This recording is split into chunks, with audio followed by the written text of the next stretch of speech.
Alrighty, everyone. Welcome back here to the $3,000 Open Divisions at the IG League. You're joined here at IG League TV. My name is Edu, and I'm joined by the wonderful Zach here. Zach, how are you feeling today? I am feeling really, really good. I'm super excited today for two reasons. Firstly, because I'm casting with you, which is always wonderful. But secondly, because we're going to be seeing some Lotus today, and I have not casted this map since it came out. So that is something that I am super hyped for. Yeah, I have played a lot of Lotus, to be honest with you. I really do like the map of Lotus. I think it gets a little bit too much hate, but I'm an Initiator main. Initiators do really well on triple point maps, so I'm really just a fan of that. However, with those maps aside, let's actually talk about the teams we got today.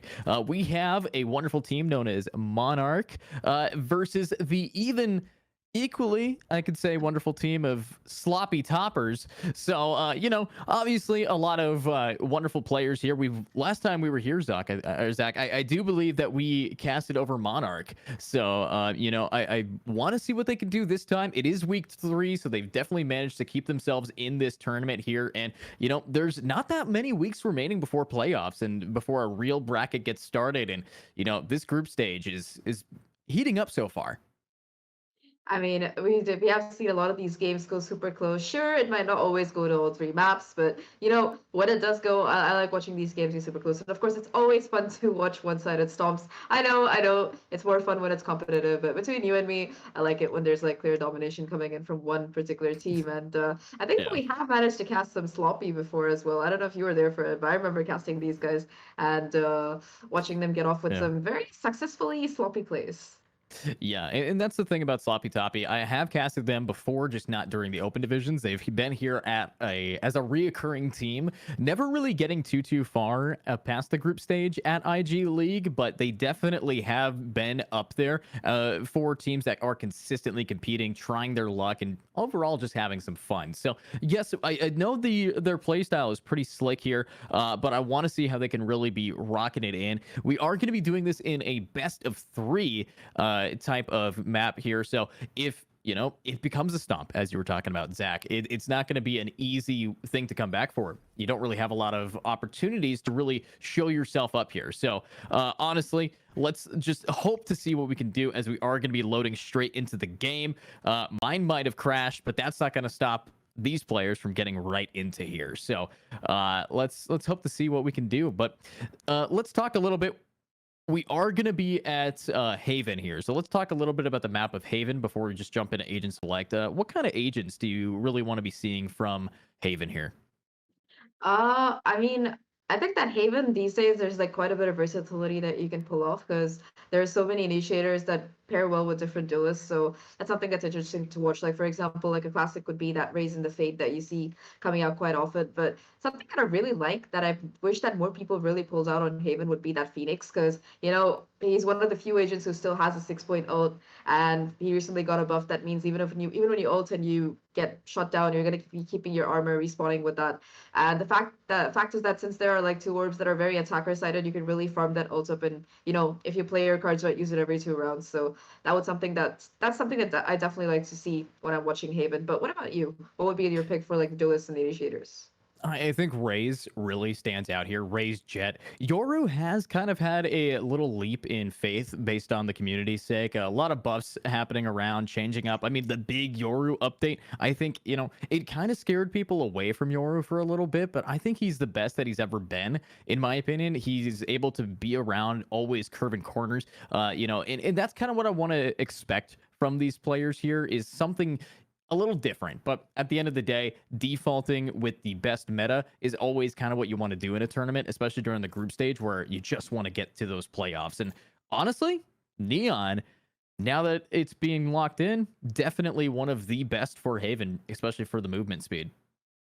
Yeah, I like Leon a lot. I remember when she came out and people were like, "Oh, she's not gonna be a really good pick," and she's not like super powerful. But like I remember when back when Optic was an actual team and Victor picked it up for the first time. The fact that he was able to find so much value, that was something that I feel like is really underutilized by a lot of teams, especially if you can combo her with some other agent utilities. It can be really powerful, and I think that something to really watch out for on this particular map is the Breach and the Sky combo, because that just gives you so much value, not just information with the Sky, but also with the concussions. But we are going to be seeing the Breach coming in along with the Silva, who is always a classic on this particular map. But yeah, I think that at this point, the most constant meta, so as to speak, is that dual initiator. And I like that this KO pick is coming out for the side of the attackers here. Yes, I am right. The attackers. So Yeah, they have a lot of stuff in their arsenal. So on the attack, we do have Monarch here, and the defense is going to be sitting on the team of Sloppy Toppers. So attack side, Monarch, we know that they did an insanely good job the last time we saw them. I believe it was a 2-0. So I'm thinking that with their track record, with how powerful of a team that they are, these guys are warming up for hopefully, some future big S tier events that I know that I think can make it into, as long as they keep competing and doing so well that they have been in the tier 2 scene. But looking at Sloppy Toppers, let's talk a little bit about their team composition. A lot of initiators. We got the Silva and and Breach here on the same team. So quite a bit of flash coming around with the Omen and the Breach. I personally love Omen on this map because there's so much verticality that you can really play around with towards that A side box or on top of B. If you want to attack, you can just TP into your own smoke, do a lot of very cringy but flashy plays that tend to either have high risks, that have a really high risk, but also come up with a high reward. So I think that Omen is one of my favorite controllers to see on this map. You do see that the Astra coming in more often because of how valuable her utility is. But talking about the overall team comp for the side of Sloppy, like you said, they're very attacker favorite, especially with the Jet. They're going to be trying to go in quick and getting a lot of space as fast as possible off the back of that. I think that the Killjoy staying alive is really pivotal though in these particular rounds, because you're going to be using a lot of utility when you're trying to enter this site. If of course the defense proves to be pretty strong when the site switches, so they're gonna have to be very careful about the post plan, and the Killjoy is going to be a major factor in that one. Yeah, Killjoy definitely post-plan advantage there, especially with the ultimate, the lockdown. It's something that will be able to grab people away, but, we aren't quite getting into that pistol round immediately. We are going to have to wait for one of the coaches to reconnect here.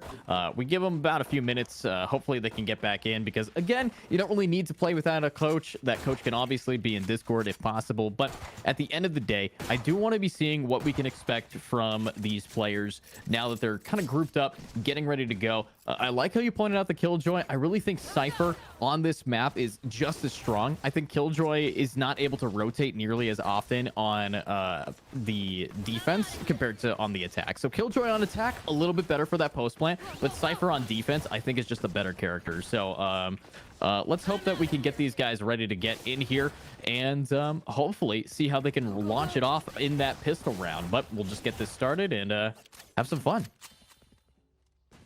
Let's hope that both of these teams are also having fun like we are. But yep, starting off with the pistol round, it does seem like it's going to be a little bit of a default starting off with. They want to get some feelers out already. You can see that presence towards A main being established here with the help of that Cypher cage.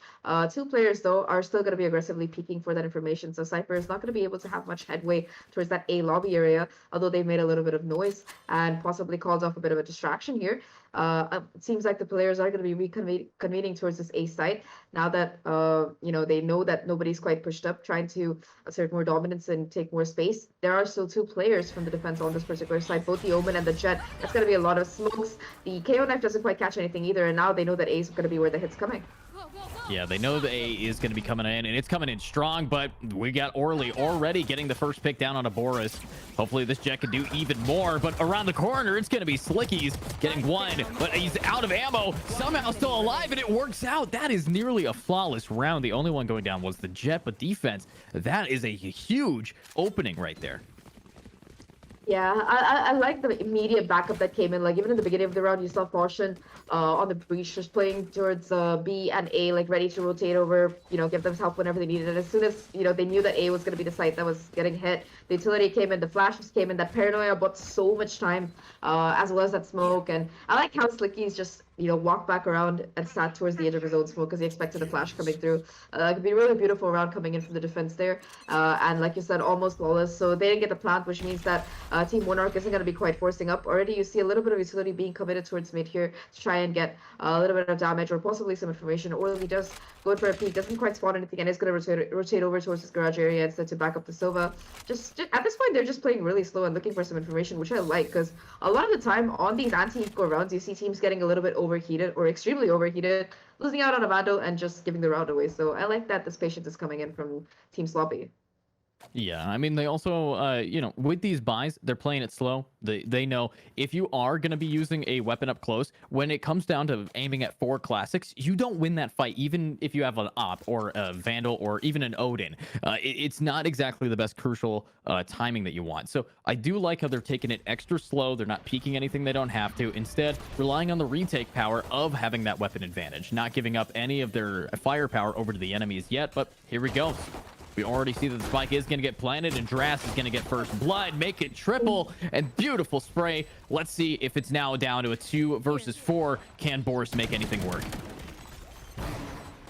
The concussion does come through, and off the back of it, they're going to be falling back. For Foshin and Slickies are there for the cleanup, and again, it's basically going to be an almost flawless round. They do lose 1 Spectre, I believe, but all things considered, that's the very minimal damage. As for the attackers, they do get the plants out, so that's going to be a little bit more money that they can invest in their next fight. But on the whole, a great round coming in from the side of Sloppy here. Like I said, they're going to be holding on to 4 of those guns, which are going to be proving to be really useful in this next round. The thing about Haven is that there are a lot of really close angles that you can try to take a fight on, whether it's towards a short or a garage, where these Spectres can find like incredible value. Or you could just, go in for that classic mid push, try to get some damage play, which I'm sure Monarch is probably going to be anticipating, looking at how patiently they've been defaulting for the first few seconds of each round so far. Yeah, their default in showing off their patience this early, very powerful. But now it is the buy round from the attack. Monarch is going to be full of buying. Only 1 Phantom. Luckily, everybody on the defense except for Dras does have full armor, so they're not going to be able to get 1 tap. But still, I don't know if they are going to be able to do too well here. We've seen how they play patient, as you pointed out, but I really want to see how they can play with a weapon disadvantage, which we have yet to see. Site has been taken. All 5 players converge on top of it. The paranoia does come out, does connect, but that smoke is going to keep anyone from really pushing out. And now that the spike has gone down, they have a lot of post-play utility to try and work with, whether it comes to the breach or the Killjoy Molly's there. Already the first kill is going to be going in favor of Team Monarch here. A huge kill right there. Now tries to find some value with the sticker, does get a kill, but immediately gets traded out by Zal. And it's all down to just 1 player, the Omen against Slickies. Against the Worlds, not quite able to do anything, and a little bit of damage is done, but overall a great round coming in for the side of Team Monarch there. They also managed to charge up a lot of these ultimates. Zale almost has that Nightfall available, only 2 away, but compared to how the defense has shaped up when it comes to ultimate economy, just a bit behind, I would say, for the side of Team Monarch. Yeah, I think the economy is shaping up definitely for the side of Monarch here. They did only lose 1 player in the hands there, and I am hoping that we can see them continue this streak forward, but this is the buy round now for the defense, and we are going to be seeing very evenly matched teams, both on ultimate points and also on weapons. So I'm hoping that in the early rounds here, we can see how these players are going to be able to default. Obviously, Haven is first to default, then you swing. First they're sour, then it's sweet. Let's see how it's going to be happening as they are inching their way forward. We do have Slickies here just kind of being impatient. You can tell he's checking both corners, doing a lot here. Yeah, he really wants to go in for that kill, but what I have my eyes on here is the Cypher lurking in through sewers. First blood does go to Dras, who manages to catch Poncone off guard, unfortunately. That's going to be the first kill going down, and with that Neon gone, it's going to be a little bit of a blow to the attacking power of Team Monarch. You do still see the Cypher lurking in towards short, but it seems like they're aware of the possibility. Slickies just goes for the swing. The Madman gets a kill, and Foshin as well, getting the second, and just like that, it's going to be Team Monarch both down to 2 remaining players, both stuck towards A lobby. They know that that's where they are, probably. Slickies again, you can see them chomping at the bit. 2 players inside sewers right now, getting ready for those trades, going for that crossfires. The teleport of the Omen is going to be heard out right now, and by a little bit more time, and now these last 2 players, they have to desperately try and make this round work here. It's going to be the sound cue caught by Orly as well, who's pushed up all the way through mid. They know that C is going to be where the execute is coming, and even if there's only 1 player, they have to deal with a lot of Killjoy utility, so I think this round is basically over here. You know, you could say it's basically over, and you could be right there about that, Zach. And that's what we want to be seeing here. That attack was not exactly crucial for them. Already, sloppy toppers on the top here, and I don't think that they're doing anything sloppy at all. I think that they're just absolutely playing it patient and not really making a mess out of anything except for the enemy's bodies. These players are working their way around and being extra clean about how they work this round. But I do want to point out here, this is going to be another force round back to back here for the attack side, so they're going to have to make whatever they got work, and they are very close to ultimates that might be able to help them. Yeah, both teams are like basically one or two off ultimates. I have my eyes out for sloppy toppers for the Rolling Thunder as well as that Hunter's Fury.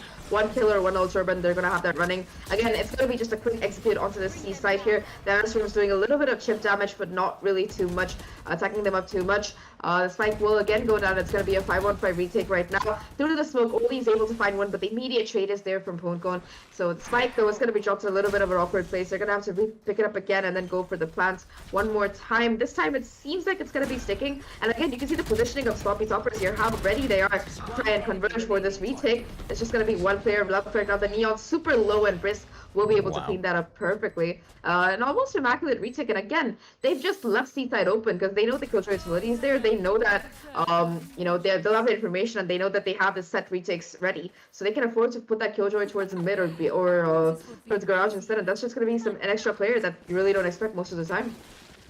Yeah, and honestly, watching what happened in that last round, we saw a flank developing from right man's, but the man's 0 in 4, so we know how that went out for him. He went up through B, trying to make anything work for him, but unfortunately, it's just going to be something that knocks him down a little bit too much. So I do want to see if those flanks aren't going to get punished, but right now, they're being punished with their money. They are not able to afford a whole lot, and compare that to the defense, that is an op in the hands of Jet. So you are at the biggest disadvantage you can possibly be in at the start of a round, and I think they might make it work if they just manage to get some aggression and some early picks with these sheriffs in hands.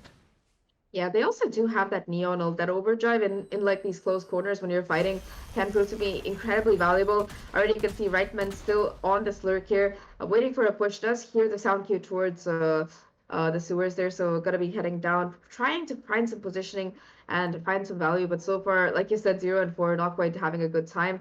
The Sova drone will be invested as well to find some information towards mid, not quite spotting anything, and again, just the patience coming out from these players. Sloppy toppers, they don't want to make a mistake. They've already gotten a little bit trigger happy, a little bit aggressive before, and paid for it in previous matchups. This time around, they're not messing, and Caution will be the one to get the first blood. Yeah, gonna be the first one to get the first blood. This is what we want to be seeing here. Defense doing decent, but what a shot by Zale. This is gonna open it up to get that bomb planted no matter what, and this is perfect. We are seeing that overdrive coming around, but unfortunately, overdrive, more like overheated, ran out into 3 players and got punished for it. But now we got Boris here needing to make it up, and up close and personal. It is a big massacre in the alleyway, but it is gonna be all traded out, and that is down to a 3 versus none as they get yet another round, taking a 4-round lead here. And I gotta ask you, Zach, is that the kind of attack that we really expected there? Obviously, they didn't work with a whole lot, but they managed to get pretty far. I mean, that's precisely what I said when we started, like even before we got into the game, because you really want to let these players burn out their utility, whether it's the Haunt, whether it's the Neon Wall or the Stuns, whatever. They're using at least half of their utility, if not more, to just make their way onto site. And in that post plan, they're just not able to have a really good setup. They try to go for these crossfires, that might work out, but they're just trying to get aggressive, and that comes from constantly being at like a player disadvantage. You do see quite often the Cypher going down in the first 30 seconds of the round, or you know, in mid alone without finding too much value. And as soon as they clear out that pesky lurk, they can focus their energies completely on the site retake, and they have all the utility in the world saved up, whether it's the recon, whether it is the breach utility. They have all of that available, or at least most of it available for that retake, and that's just a constant thorn in the side of these attackers. So what I think Team Monarch really has to do is, when they're defaulting, try to bait out a lot of these utility, you know, do some fakes, get a lot of it out before they actually execute, because that would make holding the site after they get the plant down so much more easier for them.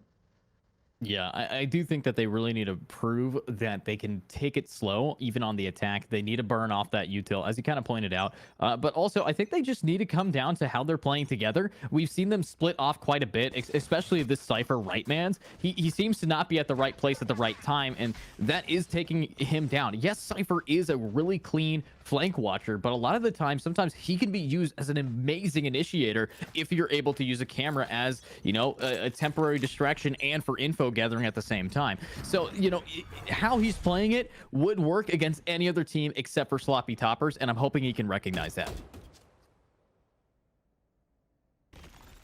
We shall see if he manages to do that. But for now, it does seem like A is again going to be where they're going to be concentrating a little bit of value. Pontcon leading the charge this time around. I already have my eyes on the ultimates available for the side of Sloppy Toppers. They have not just the Rolling Thunder, but also the Hunter's Fury ready to go, if I'm not wrong. It is going to be the fragment from the KO invested to try and clear out the Omen, but Slicky is still managing to hold on to that angle as it misses. In the meantime, towards mid, Orly has already managed to find a crucial kill. However, Pontcon goes huge here with two of their own, being able to take down both the Smoker as well as that Rolling Thunder offline right now. They're going to be leading the charge into the side, get their way on, and for the first time, I think, in 6 rounds so far, the player advantage is towards the side of Team Monarch. Yeah, I do like that Monarch finally has managed to get some advantage here, but Orly is going to try to shut that down with the knives in hand, and that's 1, that's 2, but it can't be 3. And now it's going to be Boris getting a double kill down to clean up that site. Beautiful gameplay. Monarch, honestly, doing the best that they can, but right now, with their gameplay, they're going to need to do a little bit more consistently. Bait out just a bit more. That default last round was pristine. If they could keep this up, they will be able to tie it up before that half gets anybody to win it. Thank you. Just a little bit of sloppiness coming out there from Sloppy Toppers as well, because you did see that, you did see 2 players just going for, you know, singular peaks one by one without using any kind of utility. So that was just basically free for Ponko, and I'm glad that he was able to connect those shots. But still, nevertheless, a bit of a mistake there. Getting a little bit confident when, you know, the score is 5-1. It's happened too many times in my rankings, but I digress. This time around, it's going to be Ponko who gets overconfident, though. Goes for the same peak, but this time it's going to be Fortune who almost pristinely pre-fires that shot and gets that kill. Once again, it is going to be Team Monarch starting off with a disadvantage as their duelist goes down, and without the help of that neon wall and those stuns, it's going to be so much more difficult to get into sight. Yeah, it's not going to be easy, but even if they have a difficult time getting onto that site, they do have a slight life advantage. You know, Haven, it always spreads people a little bit thin, so it's all about how defense can work with a very little amount to make it effective. But all the utils actually getting chucked over towards garage here to let your team getting out. We do see some dogs baiting it in B. No one really is going to be rotating quite yet for the defense here over on A, but now it's underway as Dras is going to get that first pick onto Zale, and this is what we need to be seeing. Sloppy Toppers now underway with the retake if possible, but there's not a whole lot they could do to try to get onto that site yet. Oof, Risk already taking down the counter sentinel here, catching the lurk again off guard. That's a huge killer. Now these last 2 players are going to be left on site trying to make this work. They have to go aggressive to try and find some value, but it's going to be Risk who finds an immense amount of value. Instead, 3 kills on the round for the Killjoy, and they will be able to get a flawless retake in order. And again, just the way Sloppy Toppers have set up the site for the retake, that is beautiful. You do see the recon immediately coming through as soon as they know that they're on site to make sure that backside is still not taken. And off the back of that, the fact that Risk thought to clear out mid, again, knowing his timings perfectly to catch a Cypher on the lurk and just converging as a whole on that side to be able to trade each other out. That's just beautiful coming in from the side of Sloppy. Not very sloppy at all. And just like that, it's 6-2 right now. They are really building up their lead here. Yeah, I mean, it's definitely building up the lead, but I think it might be good enough. What we are seeing, though, 4 ultimates on the side of attack. You know, you might be able to build up your lead, but if these players can start building up their util here to be able to be an explosive entry, obviously null command huge for shutting down any Killjoy setup, and that's kind of what I'm hoping that we see. But already this is a double hold in long, and the econ is not looking too hot for these attacks. But look at that, able to spot out one, but out of ammo. Luckily the teammate, what a shot! Bone cone. Beautiful, but oh, to the kneecap is going to go down, and here we have a 3 versus 4, and I think Monarch is back again at that advantage on A. Spike planted. Oh, this lockdown could be huge. That's gonna force all of these players offside. The cam does go down, letting them know that the Cypher is still here. Oh, and it's gonna be right man who finally stands up for himself and the right place at the right time for once, and will be able to take the jet down. A 2v4 right now. One player detained towards short. In the meantime, the spike planted for long and short. Like you can see from everywhere right now. And just like that, it's gonna make this so much more difficult. Drafts finding one of their own, though their position is going to be known. Two players towards short, one towards long. Their positions are known at this point. The paranoia as well is perfect. Nevertheless, though, it is going to be just being able to get that kill, and just like that, that's a 2v4 retake that actually works out, and there's going to be enough time to defuse the spike. 3 kills on the round for Drafts there, and that is huge coming in from the side of Sloppy. They played that to perfection. Played it to perfection. I mean, honestly, those two players, the Killjoy and the Silva, in tandem there. I did kind of get disappointed. I really thought that op shot from Heaven was gonna kill the Cypher. I think that was a little bit robbed from them. That was definitely just unlucky, because that shot was right on their body, but unfortunately probably jumped a little bit early out of panic, maybe even hit the D key for half a second too long. You know, the tiniest things like that always suck, but we do have an op back in this player's hand, and now it's going to be Zale trying to swing it. Beautiful flash. It looks like they are going to bail, but this is a fast B push.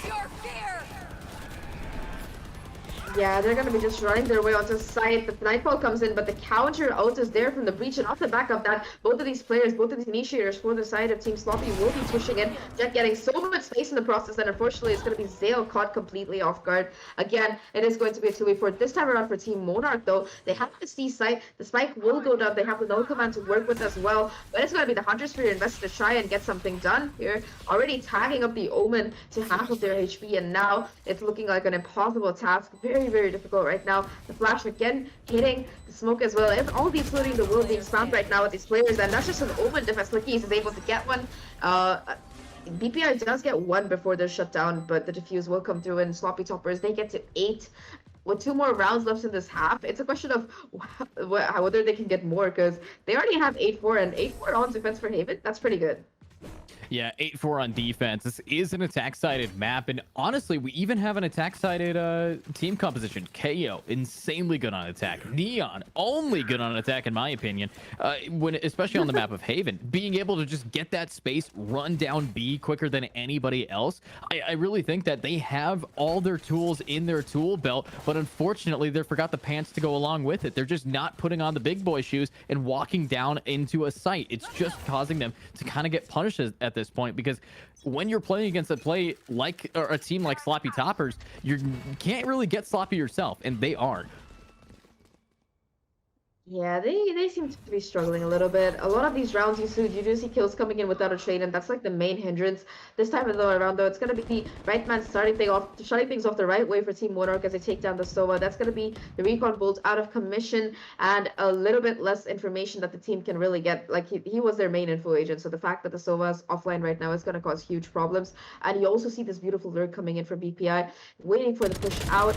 And just to get, well, there are 2 in their crosshairs, but unfortunately will only get 1 as Foshin will trade out perfectly. Player advantage is still going to be towards these Monarch players though, and they are reconvening towards this A site. But the Fade has been holding down A long for quite a while right now, and Foshin might not be aware of it, still anchoring this A site, but after this noise has been made by the Cypher, they're going to be falling off, and that's a fake that actually works super well here. Oof. Yeah, and it worked out real well. Brisk, though, clean shot onto right man's down, and already we are going to see A site will be taken here. The only one to stop them slowly is going to be the breach, but they're taking their time. They have to wait for their jet, wait for the Killjoy, rotate around. Looks like it is going to be a pretty big flank coming out from Sewer by the KJ, but again, they are up against an attack side that does have equal weapons. They still have a lot of HP, and they still have a bit of util here. So with that util, it might be able to slow them down just a bit. And what a shot. A really important kill coming in there for Poncone. They also do have that Neon ult available. However, Foshin though goes huge, finding 2 of their own with the flash jumps down from Heaven. Tries to go south and the spring transfer is almost there from Poncone, but not quite connecting. And Brisk will be able to get not just the last kill, but also the defuse. But really, for the side of Monarch, it is going to be Poncone who is the only player showing up, in all honesty, at this point. So many rounds, he gets so close to being able to clutch it out. And right now, he is is the only man with a positive kill differential on the team, which like speaks volumes by itself. As for the side of Sloppy Toppers, though, they're just breezing through this map. They are chilling, for lack of a better phrase. Yeah, I mean, they're pretty confident that no matter what, how tense of will be able to take those wins. Pwnekone, the only, thorn in their side, and that's kind of, not what you want to be seeing here. Very much a sharp player that comes down and able to do something, but when it's the only player, just one pair of tweezers takes that thorn right out, and I think that's what we're kind of seeing here. I want to see more coming out from them, but players like Fashion here are just that good at locking down sites on the retake or even before the bomb even gets planted. Cage triggered. Again, it's going to be Rightman's trying to create a little bit of space, a little bit of pandemonium towards his garage area.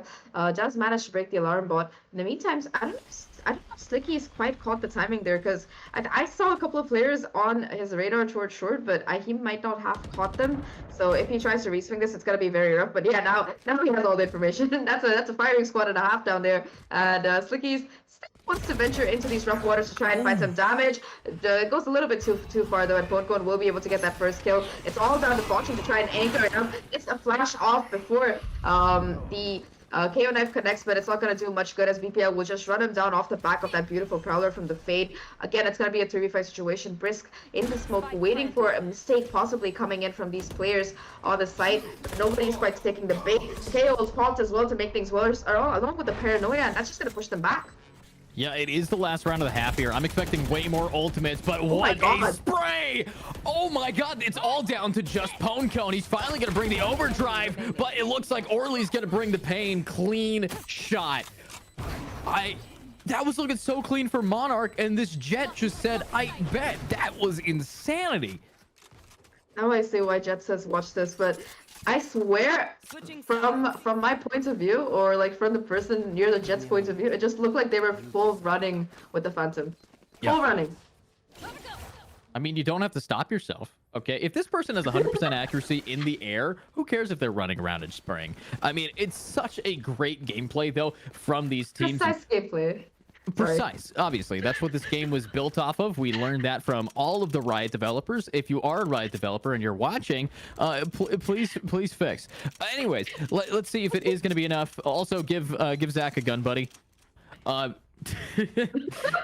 Zach a gun buddy as well. But that being aside, 10-2 at the half here. Zach, how can this team really bring it back? Winning the pistol would be a really good start. They're going to be on defense right now, and Cypher has a lot of work on his shoulders. I don't see any tripwires, really. That's a little bit weird. Cypher with that tripwire, the camera is going to catch all of this action coming in. Quite a bit of utility being popped to try and prevent them from taking the site full on. The counter paranoia comes through, and Rightman's just trying to play around in his cage. Does manage to hold on to the backside and get that first kill. A crucial one as well onto Jet. Sale backing him up with the second on the round. The Brisk will finally be there to clean up. And already the thing I like right now for the side of Monarch is that they were not willing to really let Sloppy mess around on the site. Like, they let them get the spike down, yes, but they were already converging before the side of Sloppy had a chance to get into like post-plan positionings, and that's something that's really crucial when you're playing against a team comp like the one that Sloppy is running. You don't want to let the Killjoy and the Sova run back down long, and get ready for those shock darts and those mollies and whatever else they have ready. Yeah. So the fact that they were just waiting to be able to retake and do it that quick and efficiently, that's what really mattered. The deadliest part of Sloppy's attack is that post plant. So if they can try to zone them off and make sure that they don't get the distance between, the bomb and themselves, they're going to be pretty happy on this defense here for the side of Monarch. Obviously, being happy and being down 7 rounds doesn't sound very common, but they might just be in that slightest advantage for it to work out. But I like what Pwnkone's doing. Very aggressive right off the bat, trying to just get some space in. And if you can get behind it before they can even set up, you're golden. Let's see if that is the case. Not quite any forces coming through. In the corner, it's going to be Zeal finding that first kill. It looked a little bit lost there for a second, but it's okay. The gun advantage does save that player, and of course the perfect headshot to boot. Going to be tagged up quite a bit though, so probably doesn't want to be taking those frontline battles right there. Really aggressive positioning coming out towards this A lobby though. If any of these players try to walk in towards long, they're going to be caught in a meat grinder here. Again, though, it does seem like The side of Sloppy are looking for some presence towards mid, possibly trying to take some of these weapons offline. That seems like the best they can hope for, because it's going to be really difficult to win the round with the buy they have. But hey, never say never. Yeah, never say never. Let's see this, though. And I like this. Going straight in, being very aggressive over to B. B's kind of left open. They do have 4 spies here, especially with the Sheriff in the hands of Drask. I mean, that looked like hacks for a second. How'd you know?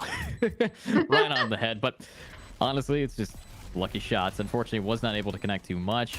Defense now trying to make their way back in. Here we go. Right away, right man's grabs one. Pwnekone with another. Zale with a pick. And this is perfect. They did get the spike down, but Drask, you bought for this round. Maybe start shooting people with that gun that you afford. There we go. Yeah, well, at least I got the plats out, so that's gonna like accommodate for the sheriffs and whatever other pistols that the rest of the team bought there. They are gonna be having a full buy on this particular one. These rifles can make a huge deal of difference.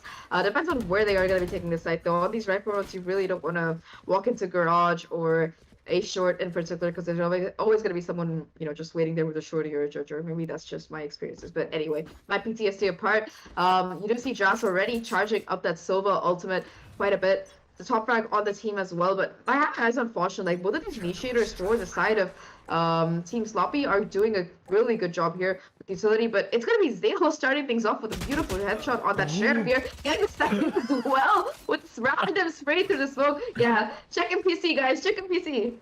Well, check that PC on Zale for sure, but I also want to point out here, every round outside of 4 rounds in these 14 rounds have not been won by a defusal. The bomb has been always finding a place onto site. I don't know how they managed to do it, no matter which team it is, but it also managed to get defused every time. So I think that what that really points out here is these teams, both of them, have a lack of being able to hold it before that bomb gets through a choke point. But what a shot! Right onto Zale, gunning him down and revenging his team. Oh, it's still 2 for the price of 1. I don't think Zale would mind that too much. It's going to be Boris, though, trying to get some cheeky wall bangs in. Not quite connecting much. And Orly, having activated the dash, will finally choose to use it, creating a little bit more noise towards this B area, which is where, you know, there's the spike is positioned right now with 30 seconds left. They have to execute right now, and B seems like their best bet, especially considering that they're missing a player. BPI is going to be holding the cross, jiggling it to get some information, and if they can connect a headshot or 2, it might be what this team precisely needs to bring it back. Will cast things out and toss that knife, so it's going to hit both players if I'm not wrong. So these remaining 3 players, they have to rough half. It's going to be Orly caught off in an unfortunate position here. All the utility in the world being spammed right now at the drill, and he's going to be converged on. It's all down to just a Killjoy here on the alert, trying to do some damage, gets the kill, but with only 10 HP left, the best option is going to be just to hold on to this rifle for the next round, because for the side of Sloppy, they don't have an economy. Yeah, Sloppy, you know, I finally see where they got their name. It's definitely not the best kind of investing strategies that they have for themselves. And, you know, I'm hoping that they might be able to, you know, lift up some couch cushions, pull out some spare change, maybe force up just a little bit to try to match Brisk's weapons. And that is what we're seeing. We're seeing light armor, marshals, sheriffs, you know, whatever you can really do to help out your team, especially when you are on that attack. You can maybe get a pick with a marshal from a very far distance, grab a gun later on, and get a rifle. If this team can get a rifle, I could definitely see Sloppy Toppers doing what they need to take this round, but I like the prediction. Right onto Pwnekone. Oh, sliding into a breach. Not the best brain power. Well, they got the rifle. They're going to be booking it out, or they're having calls out. Hopefully a little bit of rotation over here. Going back towards A lobby, you know, catching a bit of a breath, making sure that, you know, they're in position. And again, it is going to be Monarch venturing out, going fishing to see what exactly they can catch here. BPI playing an off angle. If they play their cards right, might be able to get more than one. From the side of Sloppy, though, they're still going to be holding towards this A long, perhaps hoping for a mistake coming in from these players. BPI has a lot of work to do here. If they do decide to swing out, it's going to make things really rough. But it might also just be too close to the A right now. The Paranoid as well to boot, but it's going to be Orly in the meantime was pushed up onto side. 2 three remaining players right now who managed to make their way to side, and that's gonna be rifles dropped as well that they can pick up. So definitely looking a little bit rough right now for MONARCH on the flank though. Right, Mans does have that sniper, takes the hat off. If you take that hat off on the sniper, it's gonna give you 2x accuracy, and let's see if that is gonna be true for Rocket Mans right now. Knows exactly where these players are. It is going to be the Jet who catches him with the sniper kick. A little bit of a mistake right there, but still gonna be a 1v1, 7 HP, and a dream right now for the Cypher. Doesn't know where exactly Jazz is going to be playing. Does have the Hunter's Fury as well. That's going to make things even more rough. We'll give away the information as to where the Sova is. The Hunter's Fury not quite connecting. Jazz run. It's going to be the Cypher running around for real life. Right, Mans manages to stick the first half, trying to hold all of it right now. He gets Roll fake, baby, and it's going to be the defuse coming through. You know, respect for Jones for trying to play full span with that ult, but you gotta know your timing's better, man. Very, very sloppy. Very, very sloppy. Unlucky. Yeah, very sloppy. That's that was their top frag. That is Sloppy's top frag. So I'm hoping that maybe that's where they get the name from. I'm still looking for it. But again, I press tab here and I see 9 rounds, no, almost 12 rounds have won from just defusing alone. The bomb loves to be planted. Unfortunately, does not like to actually be planted for longer than 40 seconds. It's just not a thing that it does. It's a subpar bomb. It doesn't like to explode. Unfortunate. But yeah, it's living its best life. Or not, because it keeps getting defused. But yeah, bomb. Live. But do you live if you get defused? We'll talk about semantics later when we are looking at the execute. Yeah, in the meantime, you just see Sloppy already having lurked their way up into B sides. 3 players right now are waiting on this side, or is finding one. That Paranoia gonna give away some information that it's going to be CT that has been aggressed on. Ooh, that's a little bit of a wood coming in from Slickies there. Right, man, finally having woken up in this defensive half, doing a lot of damage right now. Boris and BPA converging from the other side of the map. It's all that just drives again. So he wants to make up for this error in the last shot and clutches out that 1v3. I'm sorry I call you Sloppy Dress. I'm sorry if you heard that, okay? You're insane. Right here. Yeah, I mean, it's not sloppy, but it's inconsistent. The fact that we saw that previous clutch and then immediately into that, I mean, this player, Drass, is definitely putting everything on the line here for their team. Being able to clutch them up, sometimes clutch them up other times, but I do like they finally were able to win one, now 1 away from that match point advantage. However, that was a 4 round in a row for the defense here. This was the 10-2 at the half, and already we're seeing them do a clean job building it back up again. Yeah, it was a little bit of a rough start, but Sloppy Toppers have woken up again. Oh my god, Slickies, no way he gets that. No way. He's him, I guess, being able to get right underneath him, right behind him. Bone Cone, though, on the defense, has that overdrive, is not really going to be up for that much longer, and they have to go for that retake against, unfortunately, a Jet with the Judge and the Blade Storm. Yeah, but, you know, there's still going to be this massive flank coming in from BPI, only getting 1 kill done. In the meantime, it's going to be orally slicing and dicing people up. Well, not quite, but does get a kill with the Judge before anything else. It's all done just Zale right now, a 1v2 situation. The Nightfall having been invested, the Haunt as well. Not much utility, still connects that shot though. And again, it's going to be Drass, the Clutch Master, the one and only, to try and make things work for his team. Zale does have the spike. Drax is going to be warning that it's going to be a pro zone fake moment again, but this time around it's going to be the Fade getting the better of the Sova. It's time for the defuse as well, so that is going to be another defense round coming through for Team MONARCH here, one that they really desperately needed, because you do not want to let Sloppy Toppers get to match point. That's not very pretty at all. But, you know, talking about that particular round, I like how at this point, you know, Slicky's got that fantastic entry. They got a really quick execute onto A. It did seem like, you know, the side of MONARCH were playing that side mostly for retake, because they were able to flawlessly pull it off. And of course, Zale did have to clutch that 1v2. Maybe flawless isn't the right word, but the fact is that they had the utility and they had like a set plan for it. So maybe that's more of what they need here. Yeah, let's see here. Honestly, with all this momentum that we've seen being gained by the defense, I'm hoping that Sloppy Toppers will be able to just take it back slightly. They don't really have the best kind of buy, but they're still forcing up. They're still trying to go in. I think that if they take a deep breath, realize, hey, we only need to get 2 rounds. They need to get 6. Just take a deep breath, you know, Nice. be able to work it around. Uh, anyways, that's again, I just like how sloppy toppers are able to constantly get like this much of a presence. Okay, I'm just jinxing the players at this point, but yeah, Boris gets a beautiful spam kill. The moment the Omen broke the wire, Slickies was done for. Not very slick at all of him. In the meantime, it's going to be Poncon as well, having aggressed so far up A, waiting for the turret to go out of range, manages to peek that and immediately get rewarded for his efforts. The neural theft comes out as well, and now they know exactly where these players are remaining. The second hit is going to be coming through as well, and now they know that they're still going to be stuck towards mid.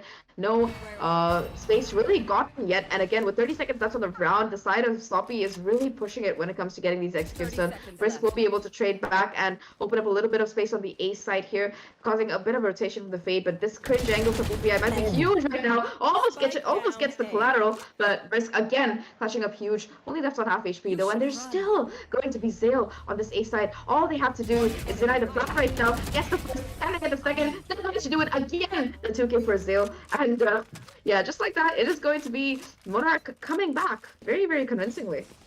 Yeah, a very convincing comeback. I don't think that, honestly, 12 rounds was their warm-up. That first half didn't happen in their mental. You could tell that they've completely disregarded anything that happened and then switched completely different gears. And it's working out. It's almost like they took the momentum from the team of the defense and said, okay, if defense is doing well, then we'll just be on defense now. And it worked out for them. This is what I want to be seeing here. I love what we have from Rightmans especially. He was the bottom of the barrel, 2-9, now 9-15. You know, not exactly positive, but from where he was, for him to be up here yet again, that's what I like to see. The change, the dramatic shift in these play styles is kind of stepping up this team of sloppy toppers. Yeah, he started from the bottom, but now he's definitely here. Crossfire being held right now towards the B side. Oh, no, connect. Boris having a little bit of a panic there when a jet dashes in your face. As simple as that does tend to happen. Doing here right now. Oh my god, Flickies with the stinger. Someone said they nerfed that gun. I don't think that's the case, guys. Right, you gotta check that gun out. But either way, two remaining players right now, both looking very healthy. Poncon will catch the cape of the Omen and be able to take them down. It's all down to just a jet here. And right man, having woken up, is definitely the right man for the job. Will get the defuse, and just like that, it's 11-9. Remember, this started off as a 10-2 half, and now it is 11-9. In this half, out of the 8 rounds or so being played, yeah, it's 8 rounds. Yeah, it's 8 rounds. My math is bad, but yeah, out of the 8 rounds being played, they won 7. And it just goes to show that maybe you're right, man. He just needed to switch to defense. He knows his tripwires. He has a couple of cameras. He's able to hit his shots. Overall, just W Cypher. Yeah, Cypher really is a very powerful Sentinel right now. I think I love how people are now realizing it. I think Chamber clouded the eyes of a lot of people as to what the best Sentinel was. And right now, it's just Killjoy and Cypher having a little bit of a bout and seeing who is better. But, you know, scoreboard-wise, Brisk is. However, right now, utility-wise, this Cypher is carrying, but 1 HP in a dream. He's going to have to walk that off. That's a Vandal. That's a Vandal wallbang, and the operator might be the mistake that you know, that was really made in this particular round. Still gets the shot though onto Orly, so despite only having 1 HP, doing a phenomenal job here. Caution pushing up as well. Gets a dirty flick onto Zale to make things good. In the meantime, there's gonna be Rightmans with the shorty, finding some value towards Garage. Still a 3v3. Third kill as well as Killjoy goes down. Can they get the fourth? Gets the fourth, and it's all down to just a breach here. Not quite able to do much. Just take down Poncon, but it's gonna be the trade on BPI. And I swear, I think that after this round, Silva is gonna go look at the damage done and be like, yo, why 149? What have I done to deserve this 149? Yay, RNG gods, why? Because that was what lost of the round.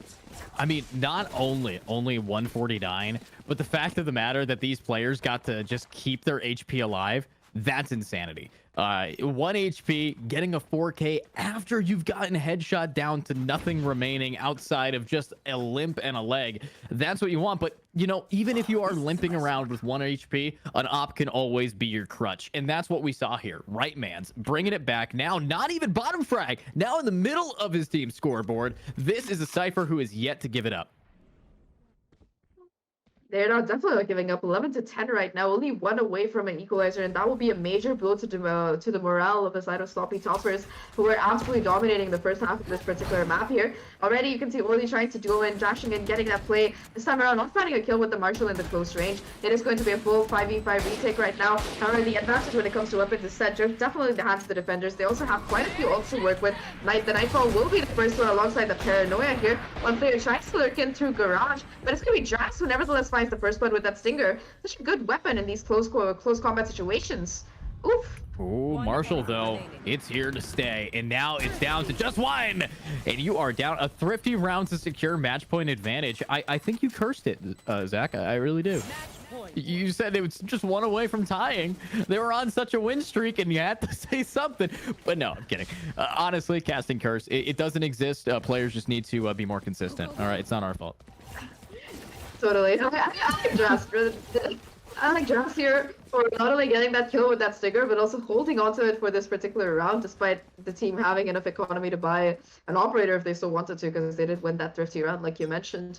But right now, a lot of things in their favor. They have that Hunter's Fury. They also do have a couple of other ults here. The main thing I have my eyes out for is that Omen ult from the shadows. We saw the last time what happened. The fact that Slickies was just able to slide into those DMs and get that first kill right off the bat. But it's going to be a very coordinated, basic execute. If the defaulting doesn't work out, just run it down. That was a strategy that finally worked for them so far. And literally running and gunning is going to be what Orly needs to get that kill, opening up that site. Again, it's going to be the quick flank coming in from the side of the KO, but it seems like this time around they're more than ready for it. Zale and BPI trying to desperately find some damage here, giving away their position. The clock is ticking. They have 40 seconds to try and make this work, and they don't have smokes either, so they're gonna have to take down all of these players. Yeah, they're just gonna have to take it one player at a time. One pick per person might be enough. Guardian in the hands of Zale is gonna unfortunately fall at his feet as Jurass is able to hold down long, and this is now down to a 2 versus 4, 1 on site, make it 9, and there is the end of this round of a best of 3 here. So honestly, Haven, a good map, a well play, a decent attempt at a comeback. I think that of all the maps we've casted so far, this was the closest one, and that's a testament to how well Monarch really played. Like, kudos to them. 10-2. I thought it was gonna be a stomp, but at least this one was very competitive. And of course, on top of the scoreboard, you do have that double initiator combo, both the Breach and the Sova, really rocking it up there. I still feel like it could have been a little bit sooner if Dras had managed to, check the spike before it got diffused. Sorry, Dras, but a great game coming out overall, and I just liked how well coordinated the side of Sloppy really was. They were just better, in my opinion, at just trading each other out and playing together with some coordination. I feel like towards the end, you did see Monarch find that same kind of coordination and team synergy, but they were kind of missing it for most of that first half, and I think that's what really came and bit them really bad. Yeah, it definitely did bite them in the butt there, but that being said, we are seeing a rotate over to a different map, a map that we don't get often to cast, as you talked about. It's Lotus. It's very similar to Haven. It's another map with 3 sites. It is a little bit different in the play style because of, especially those swinging doors that are just the loudest things in the game. They have to put a patch out just to fix it. And with that being said, I'm hoping to see something different from these players as we are going to be moving into game 3 of a best of 3, or game 2 of a best of 3 here. So with that said, Zach, is there any specific loadout that you would want to see here agent wise on the map of Lotus? I feel like Lotus actually has quite a few viable comps, but the thing is, you really want to have. I think that the best agent to have on this map, and hear me out, is Phoenix when it comes to duelists, because again, the orbs are a lot of them are really attacker set, especially the ones towards B and C. You can really pick them up and do quite a bit of damage. I think that Killjoy is also an excellent sentinel on this map because she just brings so much value, especially because there are so many choke points if you're trying to get into C, if you're trying to go towards B. That's something that I would like to see. Another agent that I feel is actually good on this map, who doesn't see a lot of love on any of the other maps, is Harbor. I've been watching him find incredible value in some of these competitive games that are going on in the current VCT right now, and I just feel like this is the one map where he really gets a chance to shine because, with 3 sites, you can't really afford to play a Viper and not be able to get that wall back on attack. And if you're running 2 controllers on this particular map, it could work, but that takes away an initiator or a sentinel slot that you might desperately need. So I feel like Harbor is just, if you are running a solo controller, he's really good. Sorry, if you're running a duo controller, he's really good because he also has like utility that functions in place of an initiator, like that wave crashing, for instance. It can be used to just buy so much space and time. Yeah, absolutely. Space time, it's all you really need in the world, and it's really all that there is. But with space and time being all that there is, let's see if we have enough time to take a quick little break here, as we are going to be allowing these players to get themselves a little bit of water, and you guys can do the same. Go grab your snacks, because this one is going to be a real seat clencher, and I will see you guys in just a bit, joined by the wonderful Zach here at IGLeague in Game 2 on Lotus.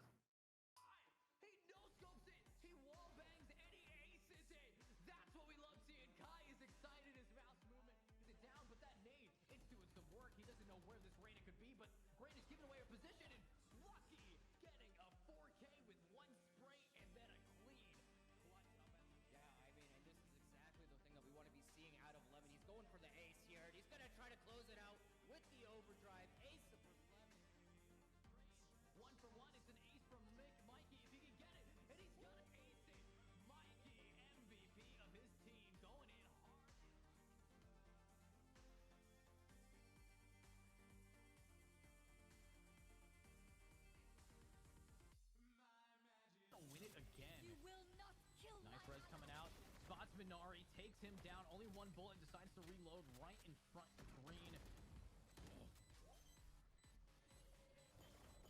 Tries getting it halfway, and he actually sticks it all the way to half.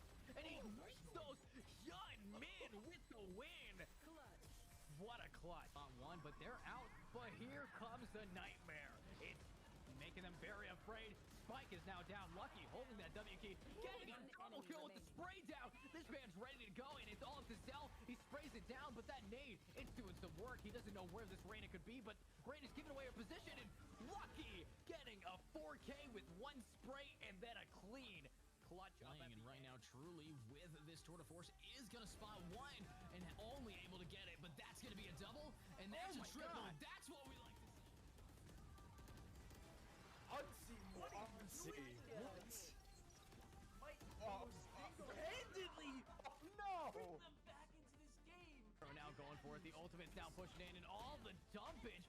Lemon able to get a just mow down of a spray, getting all these picks today. Yeah, I mean, and this is exactly the thing that we want to be seeing out of Lemon. He's going for the ace here, and he's going to try to close it out with the overdrive. Ace for Lemon off the back of really beautiful high tempo.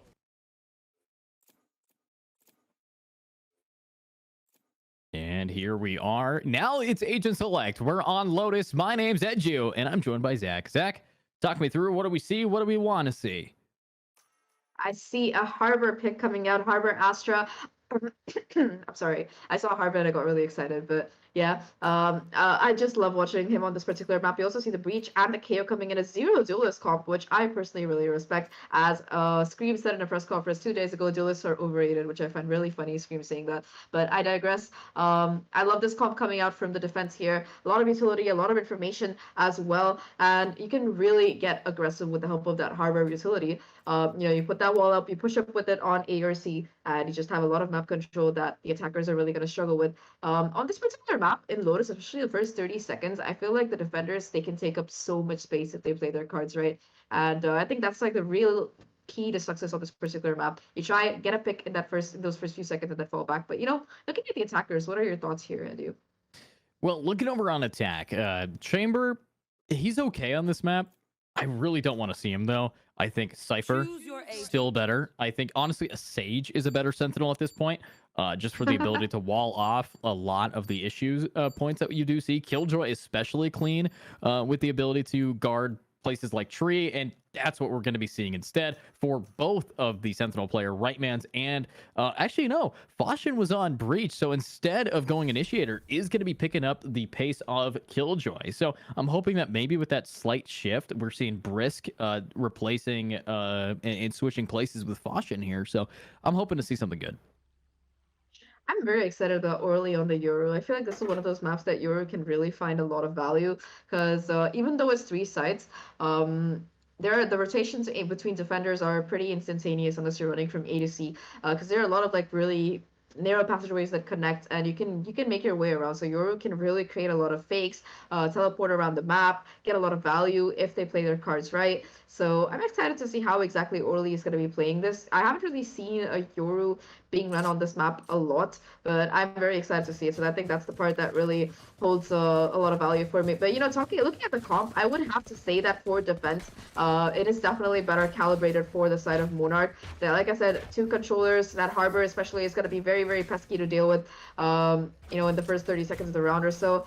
But overall, I think that both teams, they have a pretty good chance. And I love Killjoy on this map because, again, see how attacker side it is. You can farm up the ult orbs, and it's just a free B site if you can get your ult online. Because if you ult near where the orb is on B, it just gets you the entire site and the passageways to boot. So it's pretty easy to be able to take the site. But the retakes, they're always a problem on that B site. It's whether it's Haven or Lotus, it's the same problem every time, man. Yeah, we're seeing different things each time we're here, but this is Orly already gonna have to hold this down. I love what we're seeing here from the defense on Monarch's side. They have taken all of the space, completely stopped whatever pistol round push you can offer, and they're gonna keep that going. The util still available to push them back, but not really the cleanest synergy, smoking it off, instead allowing them to now get across here. Unsure if that Harbor play was perfect here.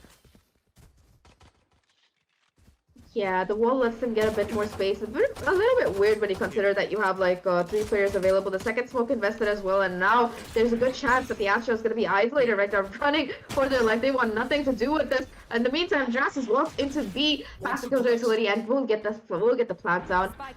Just like that, it is going to be the side of Monarch get a little bit of a disadvantage, outplayed and outfought. The first point of contact is going to be Slicky is here. Will be holding down the corner, but it is going to be them getting a kill before finally falling down. Snail, though, still going huge right now, being able to get 2 of their own, a 2-2, but both players on the side of Monarch are so low right now. Right, man, desperately trying to stay alive. One bite from that Trailblazer will be able to take them down. Goes for the spike, Diffuso, but with HP being 21, not quite able to do much, and Brisk will clean up things. And, breaking down that push, I just love that they created so much noise around A and immediately just walked around and walked into B. Like, that was very nice, the convergence onto Astra there. Yeah, absolutely. I do kind of still have thoughts about that initial Harbor play by BPI.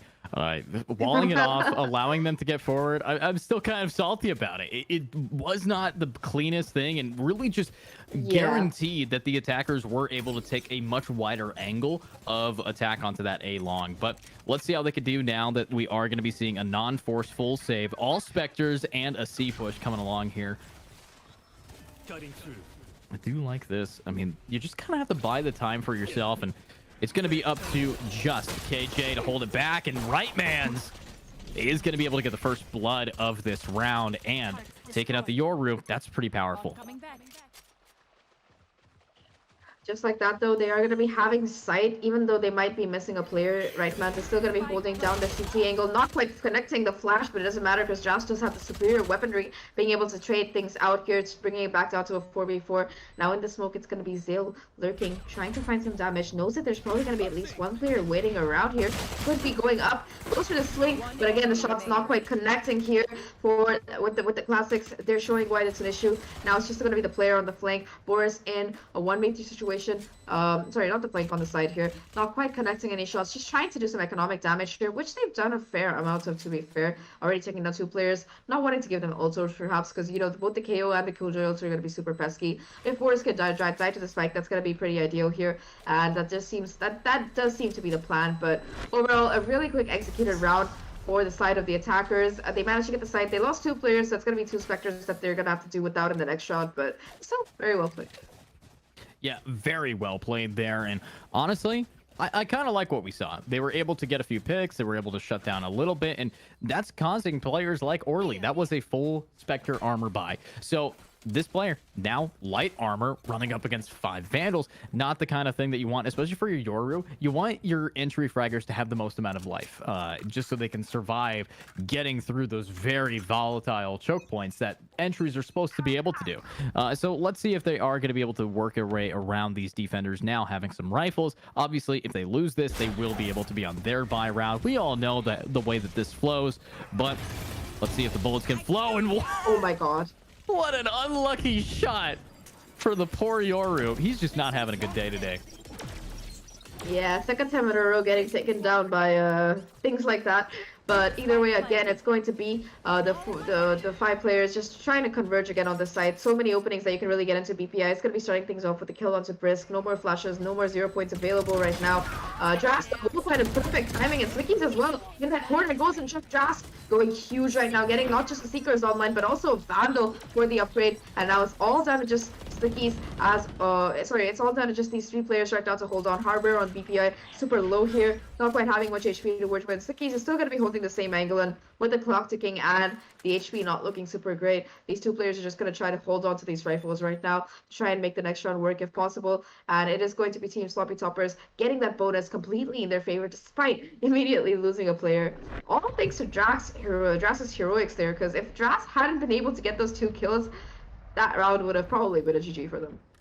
Yeah, Drast. I mean, this is the best player on this team. After seeing the first game and the second game and watching Sloppy Toppers from a few weeks ago, Drast is the person who is going to be carrying you. And you know, Drast is always going to be that positive player for you. 6-0 right now. Did have to pop the ultimate there. Will be able to, you know, help him out. But look at this economy for the defense. They were not expecting to lose their bonus round, and they did. They have lost it, not to the point where they can, like, kind of buy all over the place. You got BPI with the Vandal. You got Ponecone with the Vandal. You got Frenzies in the hands of Rightmans. Everything's all over the place.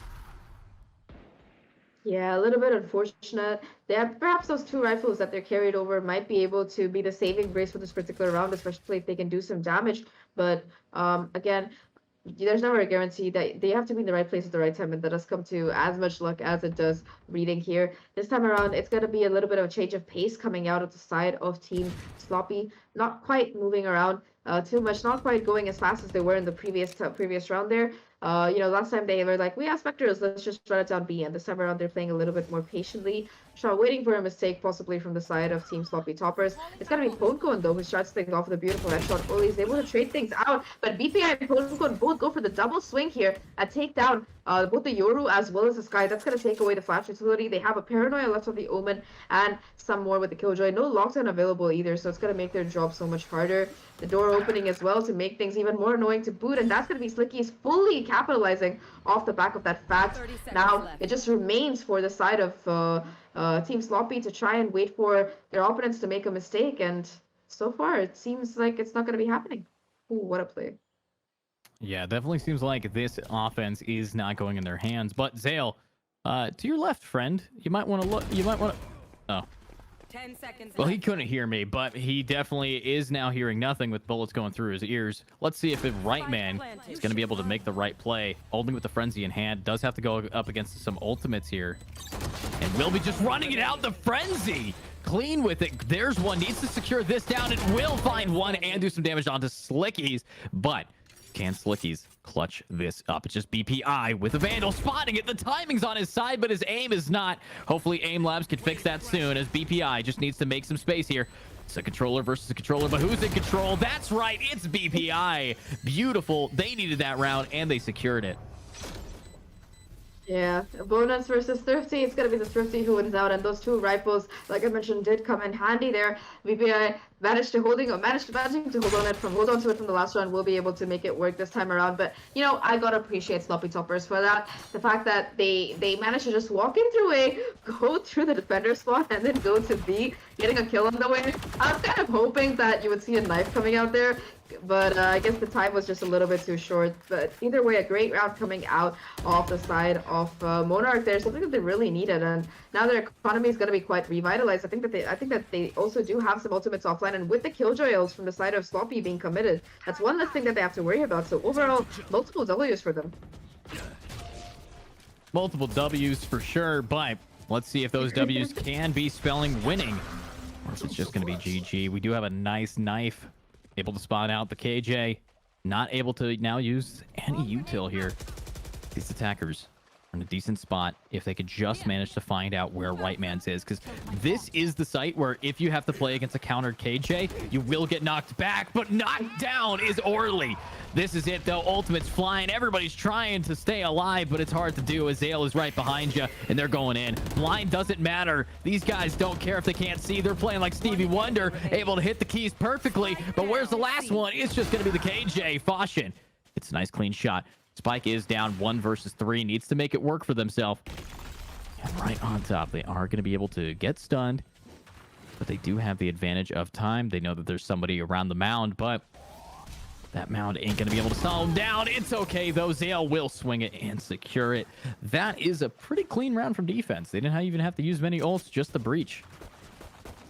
Oh, no, they actually did use the KJ, too. Wow. Yeah, you know, that was a really good time to think, because you know, the decision coming in from the defender Killjoy to just like, yeah, they're coming out to side, I got a kill, let me use the breach ult in conjunction with the Killjoy ult to push them back and just buy time, pinching them between the flank as well. A really, really coordinated strategy. This is what was really missing, like rounds like that on map 1 during the entire first half, but it seems like this time around, Team Monarch, they're in shape, they're ready for this kind of stuff. And again, it's going to be some initial pressure towards B. Slickies with the help of the Paranoia trying to push forward. Euro as well causing a little bit of pandemonium with the fake teleports, but overall, not quite finding anything. It's a little bit of patience coming out right now from the defenders here. They don't want to really make a mistake. They know that they can retake this B side, but that seems to be what they're going for right now. Yeah, it's what they're going for, and it's what they're securing, but we do, of course, have a pretty even side here. I want to see the null command get popped for them to try to push onto this site. They know that they have to get past so much utility to fully secure a point like B. And I know Zale, he's playing around that. He wants to work it. He still has that timing now. With the refresh on the fissure, could be good enough. An attack still playing extra slow. Will finally start making some noise, but Poncone is not going to be able to fall for that one. There we go. That's 1, but that's not 2. Clean trade. Spike is going to drop onto B. CT's in a very clean spot surrounding these attackers. They're just going for it, though. It's now going to be a quick rotate over to A. 30 seconds left. There's no command. It's gonna be popped right now. BPI on top able to do quite a little of damage. Boris as well with the backup 1-for-1 trade so far. And both of these initiators, they're gonna be on side. Zale on the side, push up, gets that kill, and it's all down to just risk here. In a 1v2 situation, not quite able to connect the shot though. Zale, I want to see what this guy's HP is, because it's just a sliver right now. Either way though, these last minute rotations aren't quite doing the job for the side of team Sloppy here, because you know you're used to seeing them, you know, put the spike down, get in a bit of post plant, have a cup of wine, you know, go on a vacation and come back by the time the rotation comes in. But this time around, the fact that they're rotating and getting the plant down so late, it's just causing so much trouble for them. They're not able to get in good positions. They lose a lot of players in the process. And Monarch, well, they're just better at reacting to things like this. Their mid round adaptation is like almost impeccable here. Yeah, almost impeccable, but they're playing like it is. This is what you want to be seeing, and I'm hoping that we keep that going. Let's see here. Time to jump. It's just going to be Orly now pushing right in. Poncone has been the player to really lock this down, and he is my favorite that I've watched from this side. But I think he's fallen a little bit behind here. Poncone usually is dramatically above the scoreboard than anybody else, but it seems like Dras has taken his spot. But here's Slickies. With that, Sheriff needs to find that 1 pick if possible. Just needs to lurk around, turn a corner, maybe get that 1 tap. But they have to play out time. I like the patience from both sides. In the meantime, it's going to be Boris on the towards mid, I believe, finding that first kill. Was the lurker, as always, this time around not quite able to find the timing. And again, just so much utility that these players on attack have to work through. First, there was a turret, and then there was a smoke, and then there was another smoke, and then there was a molly. Finally, it's going to be Slickies being able to walk up and finally get a shot with the Sheriff. However, Right Path is playing in a really ratty spot, and that's going to find incredible value again with that preemptive molly to prevent people from pushing in through the door. That's going to make things useful here. On the opposite side of the map, though, it's going to be Brisk taking down Boris, possibly picking up a rifle here. Might even find the timing on Zale if they're not careful, though Zale is aware of that possibility. Now, Spike will go down, Dras will be able to put it, but BPI is ready for this rotation coming in. It's all down to just this Sky player here. We've seen Dras clutch out multiple rounds before for the team. Even though they only have a stinger, I wouldn't put it past them. Goes for the pop flash. Does spot out the killjoy here. Not really able to get the kill though. Unfortunately, despite getting a headshot, it's not going to be enough damage done. And it is going to be fourth round coming in. As for the first time in the series, I believe it's going to be MONARCH taking the lead.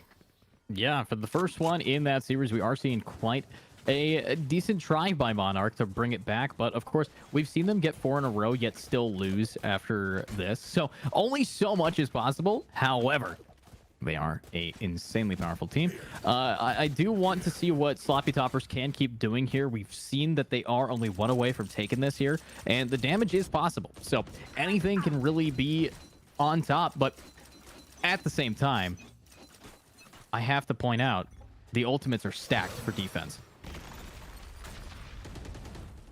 Yeah, or the ultimates are one thing, but also just the sheer amount of utility that they have right now to throw at the attackers to deter them. Like it's just so insane. Like for example, you saw Slicky's being hit by the concussion, the wall pushes out, and now they're gonna have to re-clear every single inch of this all the way up to Mount, investing that Trailblazer in quite early. Little spot on both of these players though. Now Hardware is gonna be the better of spot. BPI managing to get a kill, but still it's going to be the trade coming through. Puts down the orb to try and cross over, and the wall as well to block off more access before falling back. And again, it's just so much space that the Harbor utility really buys the players on this particular site.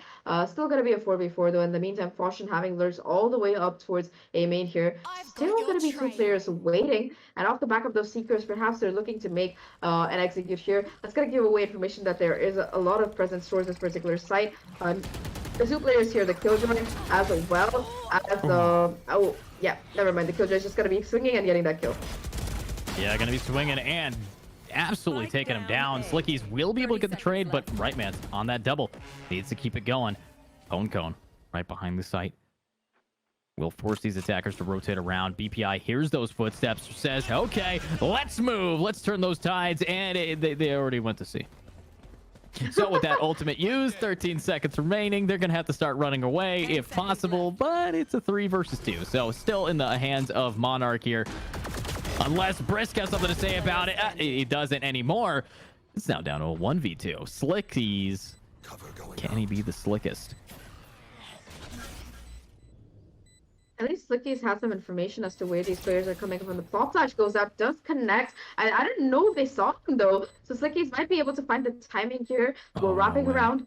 1v2. This might be exactly what they need to finally get around in the favor of these players, but unfortunately not quite able to connect the shot. It was all there except for the aim, and that's going to be a beautiful retake coming in again, the side of MONARCH. And again, just considering, despite having 3 sites, how small this map is, they literally ran from A to C in about 15 seconds through mid. If that's any indication of how this map is structured, that's it. That's a tweet. But just the fact that the Harbor, it stopped them from planting on B and almost prevented the spike from going down. That is a very interesting use case for that particular one I haven't seen before. Yeah, I definitely have not seen that kind of playstyle come out, but that's the thing. It's a brand new map. There's not a whole lot of real comparisons you can make. However, the only time we really see it is with VCT, but this is VCT level gameplay coming out from BPI, taking out Orly, now ready to do it again. It's going to be pretty hard for these attackers to hit C. They know that Right Mans has been the right guy at the right time every time, top of the scoreboard and top of your team. It's just going to be this one. To hold it down yet again. That's going to be a lot of damage. Somehow they're pushing in still. But that's one. Looking for the other. Brisk is behind you, but you can't reload. You have to pull out nothing. Brisk is going to grab you. Now it's down to a 3 versus 2. And I like what we're seeing. The KO needs to live up to his name. He needs to kill all of his opponents here, especially since it's down to a 2 versus 1. The last time we were in this spot, the Omen and the KO were not able to clutch it up for them. Oh, Slickies almost finds the timing, not quite able to connect the shot, unfortunately, though. So now they're going to be just falling back and trying to play together to shade each other out. It's going to be 2 players on the flank here. Spot Slickies out doing a little bit of chip damage, but not quite able to connect proper shots here. 8 bullets in the magazine to try and make things work. And unfortunately, through the smoke, it is going to be BPI maintaining controller diff right there. A beautiful round again. Retake coming out successfully. 6-3 right now. Double the scoreline for the side of MONARCH. And this does seem to be their match map, and they're just shining with this particular age and composition. Again, the fact that they're just so much better at coordinating on these retakes and being able to like get 1-for-1s and maintain the player advantage that they've gotten in the beginning of the round is huge. And of course, just these little set plays that they have in the beginning of the rounds, whether it's towards A or C, the fact that they're able to just shave off 30 seconds to 45 seconds off the clock with just that little bit of chaos, I really like that. Yeah, I really do like what we're seeing here from them, and they're shaving off time and pretty much shaving off any chance that they have at losing this half. They already got it to 6. They're looking for more. Pongcone up close will be able to pick off one. Zale through the smoke, unable to connect it onto Drast. But I think we've seen a shift in who is the top of the scoreboard here. I mean, these players on the side of Monarch, they have won 6 in a row, 6 rounds of pretty much just, hey, plant the bomb, we'll defuse it anyways. Yeah, they've been trying to get some early information, get an early pick if possible, and then just play to conserve that advantage, and it's working out great for them. That's something that was really missing on Haven, but on Lotus they seem to have figured it out. Again, it's going to be the Harbor utility that, along with the Breach utility, that's just creating so much. It's just such a thorn in the side of these players because you really can't let A-main go uncontested. You don't want to let it go because at the end of the day, you have to hold on to that particular choke point because they will just push through your spawn and get you. You can't go anywhere else, and this is probably the most important area of the map to control if you're an attacker. Even though they've lost 2 players, they're still going to be trying to venture in. That Trailblazer being broken early is going to give away information that there are players still playing up close right now. And Brisk, well, with the Sheriff, how much more can he really find? Oh, that's a lot. Yeah, that is a lot of damage. Brisk able to take down 1, but oh, the nade! Oh my god. Oh my god, Pongcone, 2 HP, 2 picks to B, and Boris is going to say bye-bye to Drast. That's Defenders now winning 7 in a row. This is a complete turn of the tides, pun intended. We're on Harbor's hometown, and we're ready to see what can happen here. Obviously, though, the Harbor is working out beautifully for the defense.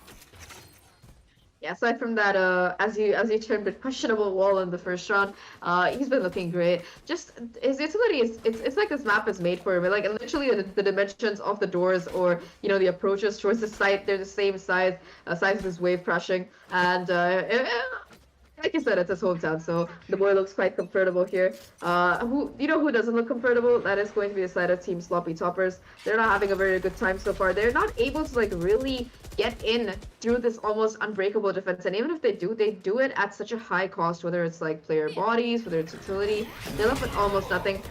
Though they do have 2 major ultimates, both the non-combat as well as the lockdown, but it's going to be harder upon people mowing down 2 before finally being shut down, bringing things back down to a 3v3. In the meantime, it's going to be Slickies immediately negating what I said as they get 1 kill of their own. The second as well onto Lurk, having such a high impact here. It's all down to just right man who tries to reposition and get the gun out, but it's not going to be happening in time. And it is finally, I think after 7 rounds in a row, it is going to be the side of Team Sloppy Toppers finding 1. The question is it too late? Because if they can make this 7-5, that is really good for them. But if they can't manage that, it's going to make things very rough, and that's going to be a timeout call from the Defenders. Interesting.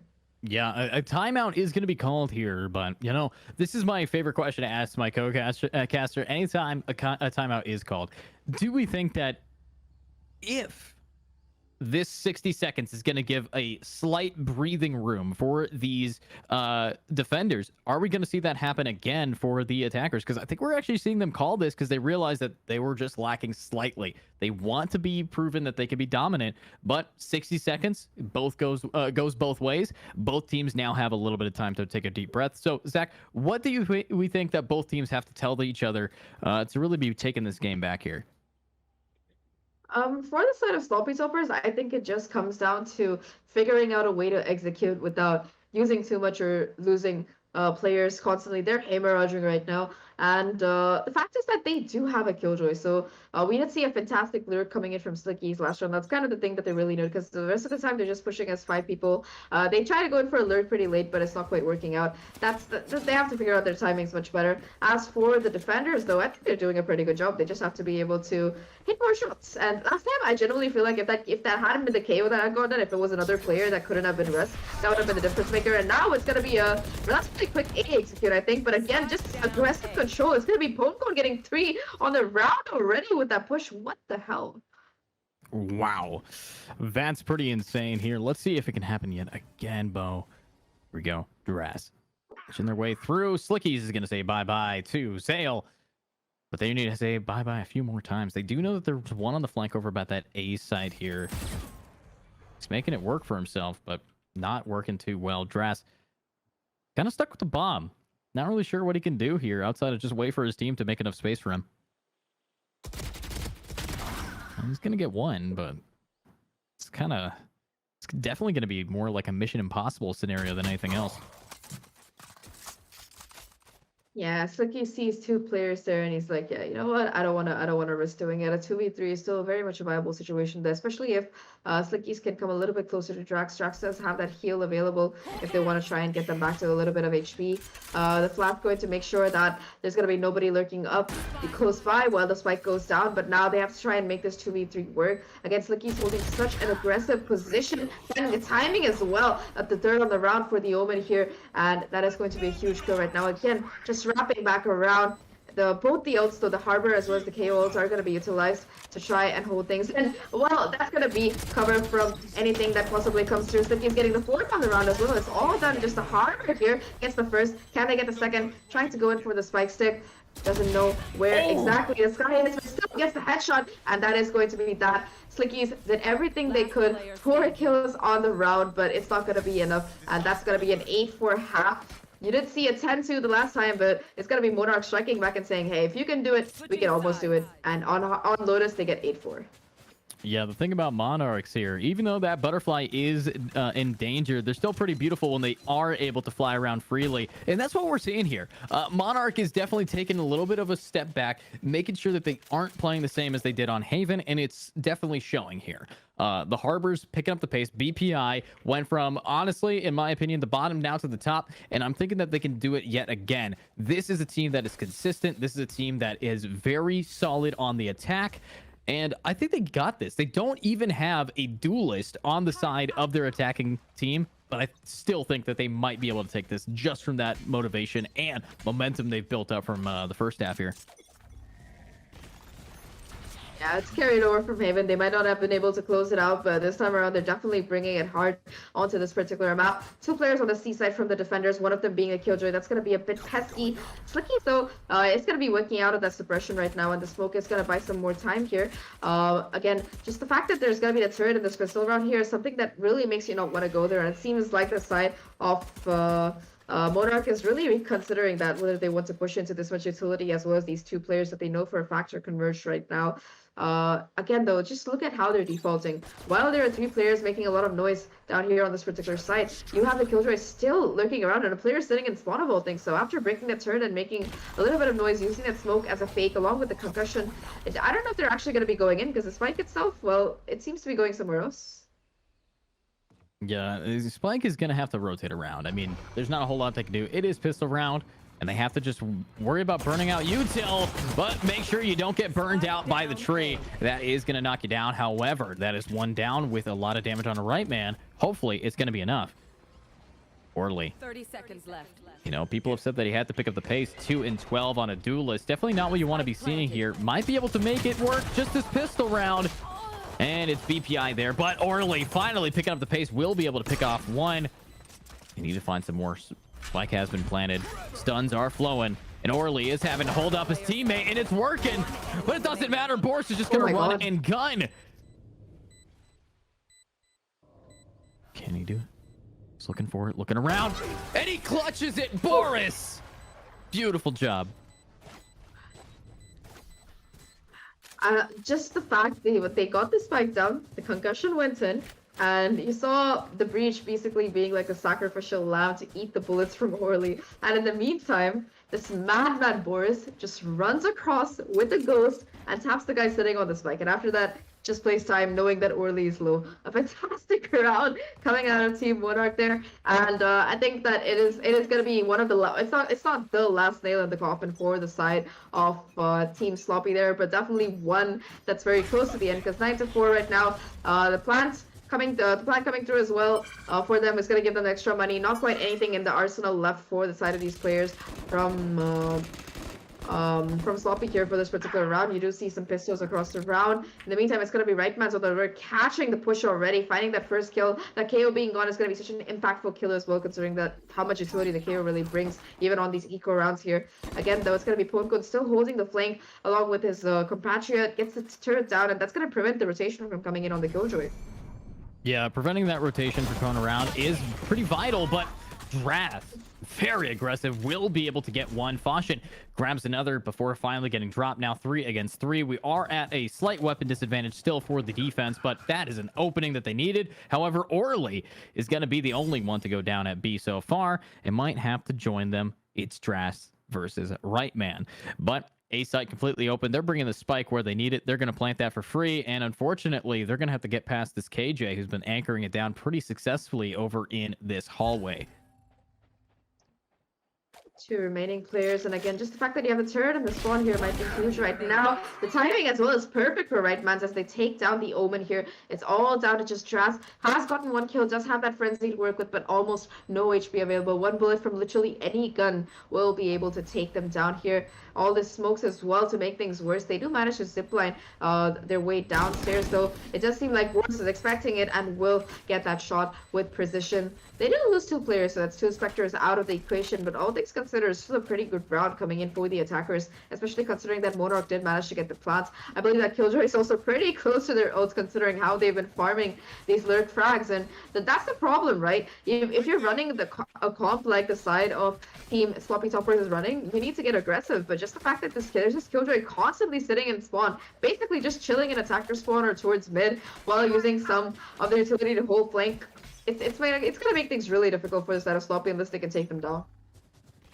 Yeah, I mean, Sloppy has to take him down somehow, but it's okay if they could just get their way through this. Hopefully, they can manage to just get maybe 5. You know, I definitely think that this is going to go to a half here of split as the map 3, and if we do see them on split, you know, it's been a long time since a lot of players played split in a competitive setting at this tier. So I'm hoping that maybe with that little change, we can actually see a curveball thrown both ways.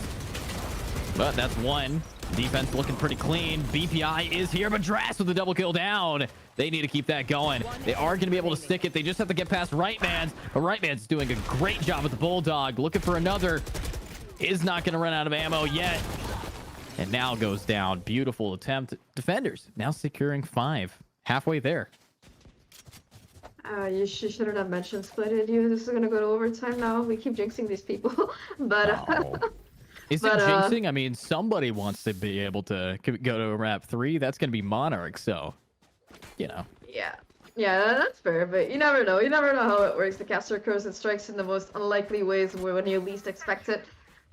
Jokes apart though, that was a really good round coming in for the side of the defenders, finally being able to get 1 on the board, but they did lose 2 rifles in the process, so they're gonna have to like really scrape the bottom of their economy there. You do see some aggression coming out right off the bat from Orly. Does put that fake teleport down to cause a little bit of confusion, but again, the fact that they know that there are at least 2 players towards this A main area, they're not gonna even contest it, and with the way that Right Mans is playing, they can afford to really go for that. It's gonna be a very quick C execute instead as they go across the opposite side of the map through the harbor wall. There are going to be 2 players just waiting up close right now, and it does seem like they want to push up. Nevertheless, the flash connecting, but it doesn't matter. It's a 1-for-1 trade, and with caution going down, that's going to be a huge kill because it's not going to be any more Killjoy utility available. Yeah, Killjoy going down pretty big here, but attacking Killjoy. Oh my god! Lockdown is finally gonna get taken down. Sorry, I fell down a well there, but let's see it. Brisk now going in, flashbang around. 2 are suppressed. I'm depressed. Let's see it. What a shot. Oh my. Oh god. What a way to misspeak, but let's see if we are going to be able to see them miss these shots. Looks like not. Arch looking for 1. We'll be able to find it, but through the smoke says goodbye. Check your corners, people. We've been saying this since Act 1. Please check your corners for the love of God. But yeah, anyway, a really good play coming out of BPI. Just being able to hold that crossfire and get that kill for free, bringing back the numbers advantage to the side of Monarch is huge. And just like that Monarch, they get to 11, only 2 away from taking it to map number 3. And also just doing a lot of economic damage to the side of Sloppy Toppers. They can't really afford to save here, so they're going to have to force up whatever they can, which is going to be light armor, specters across the board, whatever they can really manage. However, they did manage to lose quite a bit when it comes to weaponry. for their opponent team. So economic disadvantage on both sides, and now it just seems like it's going to be a full-on brawl towards the day main. Yeah, full-on brawl here, but it might just be good enough. What a shot for Ponecone, poning down Brisk, make the KO say, oh no, as he's now down, and A site is going to be slightly even more open, but here's Orly, someone who has yet to disappointing us. So let's see this for them. Come on, just needs to find one. Orly's right around the corner. It's not going to be quite easy enough here for these attackers because they want to take their time. They want to get the advantage. BPI is going to look you in the eye and click on it. That's what we want to be seeing, but right man's right behind you. Look around. It's going to be Slickles.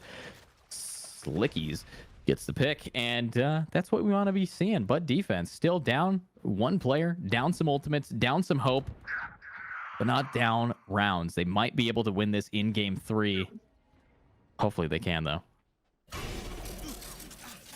Ooh, PPA just rushes through that Killjoy utility. Now that the Omen is gone off site, they know that it's free. They know that the plant can go down. They're still going to be investing this bulletproof orb to try and get it down. In the meantime, just through the door is able to find one. Boris, though, is quick to swing out for the repeat. And it's all down to just caution to prevent it from getting to match point. Just spray the gun so they know where they are. And again, Boris playing a erratic corner. The off angle is impeccable and will connect the headshot.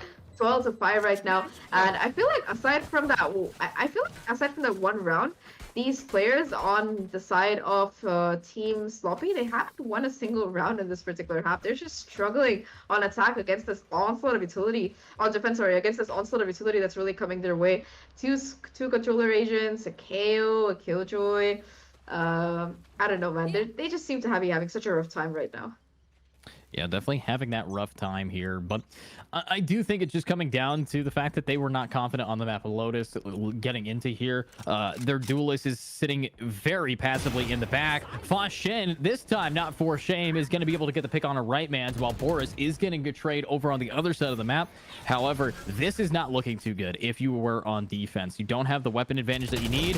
Brisk is not going to be able to get the pick that he has to, and already this is looking like a very clean round. We are seeing ultimates getting burned through. We still have the Harbor, still have the Astral Divide, but is it going to be enough? We do have Orly right behind that divide. Might be able to swing around without getting spotted, but it's just such a barely pixel perfect peek. There is that lockdown though, so that could be the one ultimate that really tries to work in their favor, considering how much area it covers on that particular site.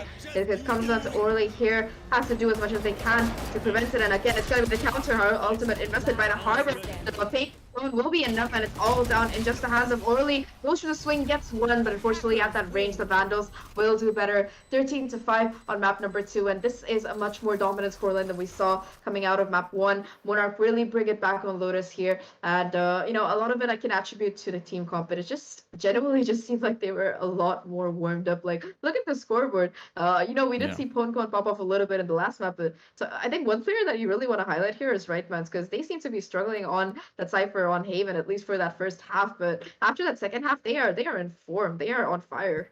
Yeah, and also looking back at Rightmans on the first half, just having this player be able to be so consistent in doing exactly what they really needed to do for damage-wise. Rightmans consistently held down the sites with all the util that was available. Very clean for these players. Obviously, you know, almost every single round, this Killjoy was being able to hold down at least maybe one or two. And, you know, the KDs coming out are quite nice, but obviously overall scoreboard, I'm looking at, you know, Orly here, the KD matching my birth date, June 17th, 617, not exactly perfect for him, but you know, it might be my birthday, but it's definitely not something for you to celebrate here. I'm hoping that we could see a better gameplay coming around on the map of Split, but scoreboard split up 1-1 in a best of 3. It's all or nothing on a map that most people really didn't like when it was relevant. So my question to you, Zach, is are these teams ready for Split? Do you think that we're going to be seeing a different kind of gameplay? I really hope we do, because I really hope Orly sticks to picking Jet or Raze, because he seems to be struggling on the Euro here. It takes a certain kind of YOLO mindset to really go off on that agent, and just seems like Orly was struggling a bit on it. He's much more skilled on the Jet. So the nice thing about Split is that there are multiple agents that you can really successfully play when it comes to duelists. So perhaps that Raze pick might be what they really need. But either way, I think that when it comes to Split, it's one of those maps where with the new changes that have come in, you can go in for a little bit more of a flexible team comp. The one thing that really seems to be this must, it's not even a must. Like, I think that with Chamber going down, Killjoy and Cypher both have equal value. Killjoy is just a little bit better because of those choke points on that B side, but generally it doesn't like make a huge difference. Sage is always a favorite on this particular map. The number of times I've been told in my ranked games, Sage, just go wall mid, what are you doing, bro? Is when I could actually do something else with the wall is amazing. But I digress. Either way, I think controller wise, as you see, you don't see a bit of Astra, but Omen is very good on this particular map because you can do a lot of really cringe plays like TPing into your own smoke and jumping out of the shadows like boo. So, yeah. The last time I casted here for Split at IGL was back when Split was in the comp. What we did see a lot of was Breach and Raze. Breach Raze combo, insanely powerful, especially since, Raze is probably best on this map out of all of them. It's a lot of choke points that you kind of get stuck in. Sage. I think this is what my prediction for the comp is going to be. Cypher, Sage, Raze, Breach, and then a flex of some kind. That's my 2 cents into it. But of course, we have to wait and see what we're going to be seeing here, as we are going to be getting right into that game in just a minute here. So we will see you guys in a little bit, hopefully with a nice team composition if possible. But thanks for sticking around, and game 3 coming right up. He no-scopes it. He wallbangs and he aces it. That's what we love seeing. Kai is excited. His mouse movement is it down, but that nade, it's doing some work. He doesn't know where this Reyna could be, but Rain is giving away a position, and Lucky getting a 4K with one spray and then a clean. Clutch up. Yeah, I mean, and this is exactly the thing that we want to be seeing out of Lemon. He's going for the ace here, and he's going to try to close it out with the overdrive. Ace for Lemon. 1-for-1, it's an ace from Mikey if he can get it, and he's gonna ace it. Mikey, MVP of his team, going in hard.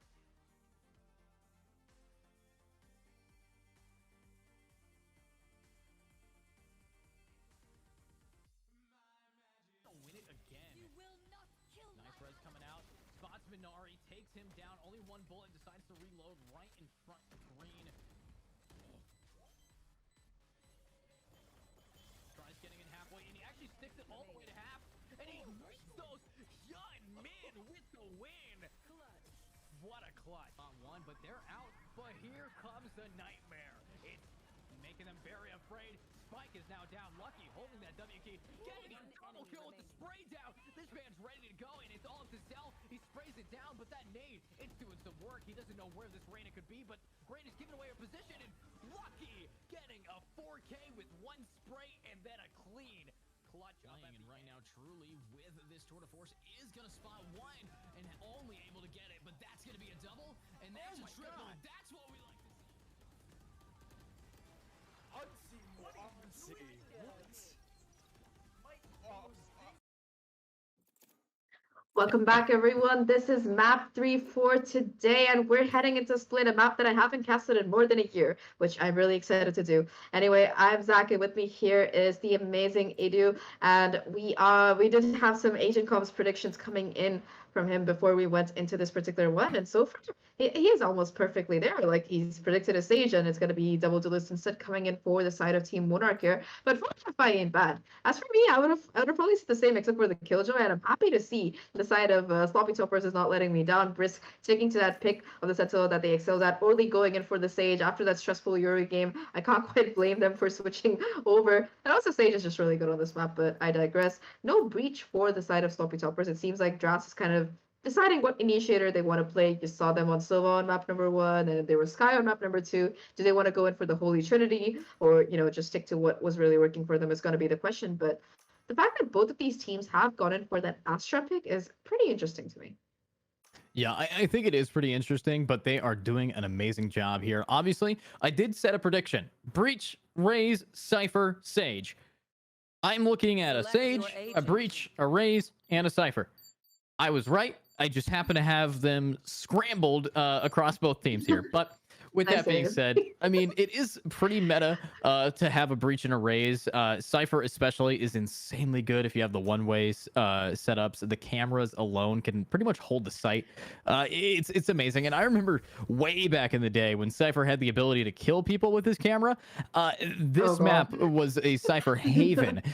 So definitely, you know, little things like that. But let's see it. Split is now underway, you know, and I love what we're seeing from both sides. I kind of am preferring the team composition on the side of Sloppy Toppers. I think Sky and Sage are just a little bit stronger at holding for the defense, but the attack side is super strong for the side of Monarch. So I think at the half, we might see it get shaken up quite a bit.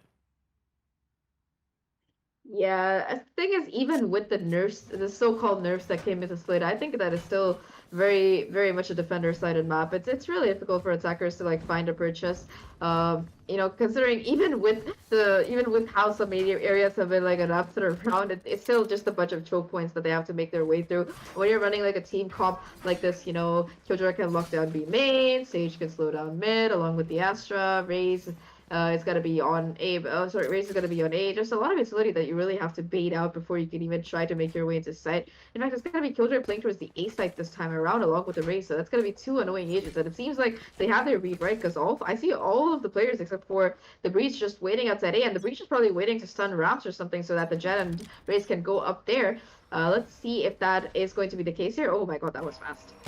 That was very quick, but already we're seeing exactly what we need to. BPI up in the top, waiting for something. We saw a little damage being dealt onto the Jet, but with that Jet now half HP, no Sky or Sage on their team to heal. So honestly, life advantage is huge on these team compositions, and defense is just going to be able to stay alive, especially on a map like Pistol Round. If you are on attack, you're going to have to make a rush vital. But BPI is all alone, running and gunning himself in. Spots out one. It's going to be Slickers. It's right across the... Ooh, what a right click. Yeah, just a bit of a right click there. Just a little bit. I mean, my classic does that sometimes. I just have to pray and hope I'm praying to the right person. Well, while all that noise is being made towards A, it just seems like the Raze is a sacrificial lamb for the side of the attackers here, as they managed to just make their way to B and get the spike down instead. You do see a lot of stars coming in, a combo with the Pinchos as well, not quite able to do any damage or much damage. These players remain alive, and it's going to be Phone waking up, getting that first, getting the second as well with the help of that ghost. Some crispy headshots coming out right now from the Jet here. Spots ahead of the third as well, gets it, and will be able to connect the kill off, because that's going to be a turn offline. The 8 possibly coming through, and that's going to be the face for the day. Woodcone goes huge right now. Woo! I mean, Ponecone. We interviewed them about Ponecone last time, and I quote, what Ponecone said was, "This is gonna be easy." At the start, at week 1 of this event here, for the open divisions, Ponecone, with confidence, with Riz, with the ability to not back down, swung out, swinging around everything he's got to show for, and I think he lives by what he said that day.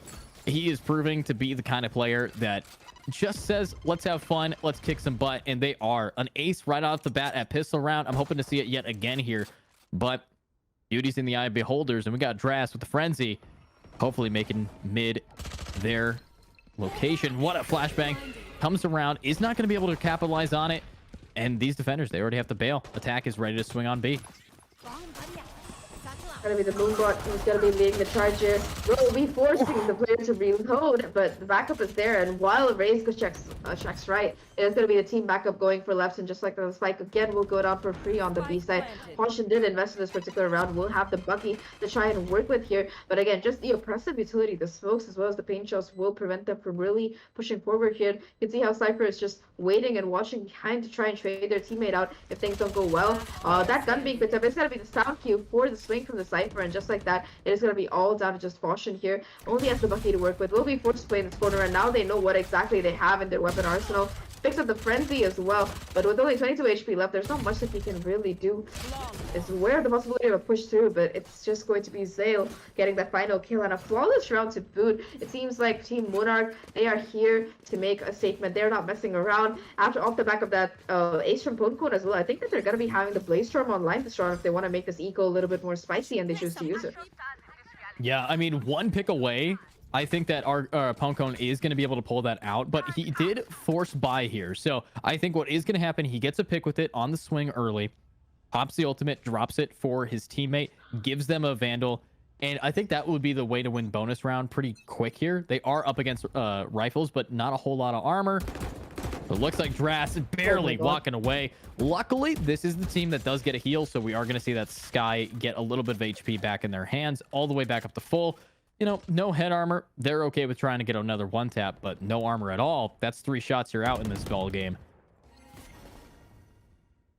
Yeah, also a headshot from a Phantom, which I don't think a lot of people are really running. They seem to prefer to be going in for that Vandal pick here. But either way, it's going to be some pressure exerted by the side of Team Monarch towards mid right now. You do see the spray coming through with the Spectre, and it's going to be the kill, in fact, confirmed onto Orly here, who gets a little bit too overeager, making this mid a little bit more vulnerable right now. Faution and Slicky is trying to desperately hold his crossfire here.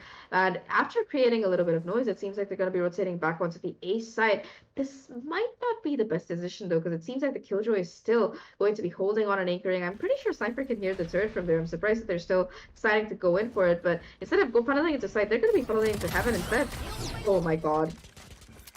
Well, that's going to be Faution now down, and hopefully with Faution down, you're going to be able to see if something is happening again. BPI still anchoring the exact same point. Pwned grabbing Brisk. Let's see if the Astra has anything to say about it, and he does, but Zale somehow getting both of them through the smoke kills Dras while aiming at the Astra. That is the kind of luck that you want, and a bonus round 1. Split just seems to be Monarch's map so far, and you know, this is classics galore coming out from defense.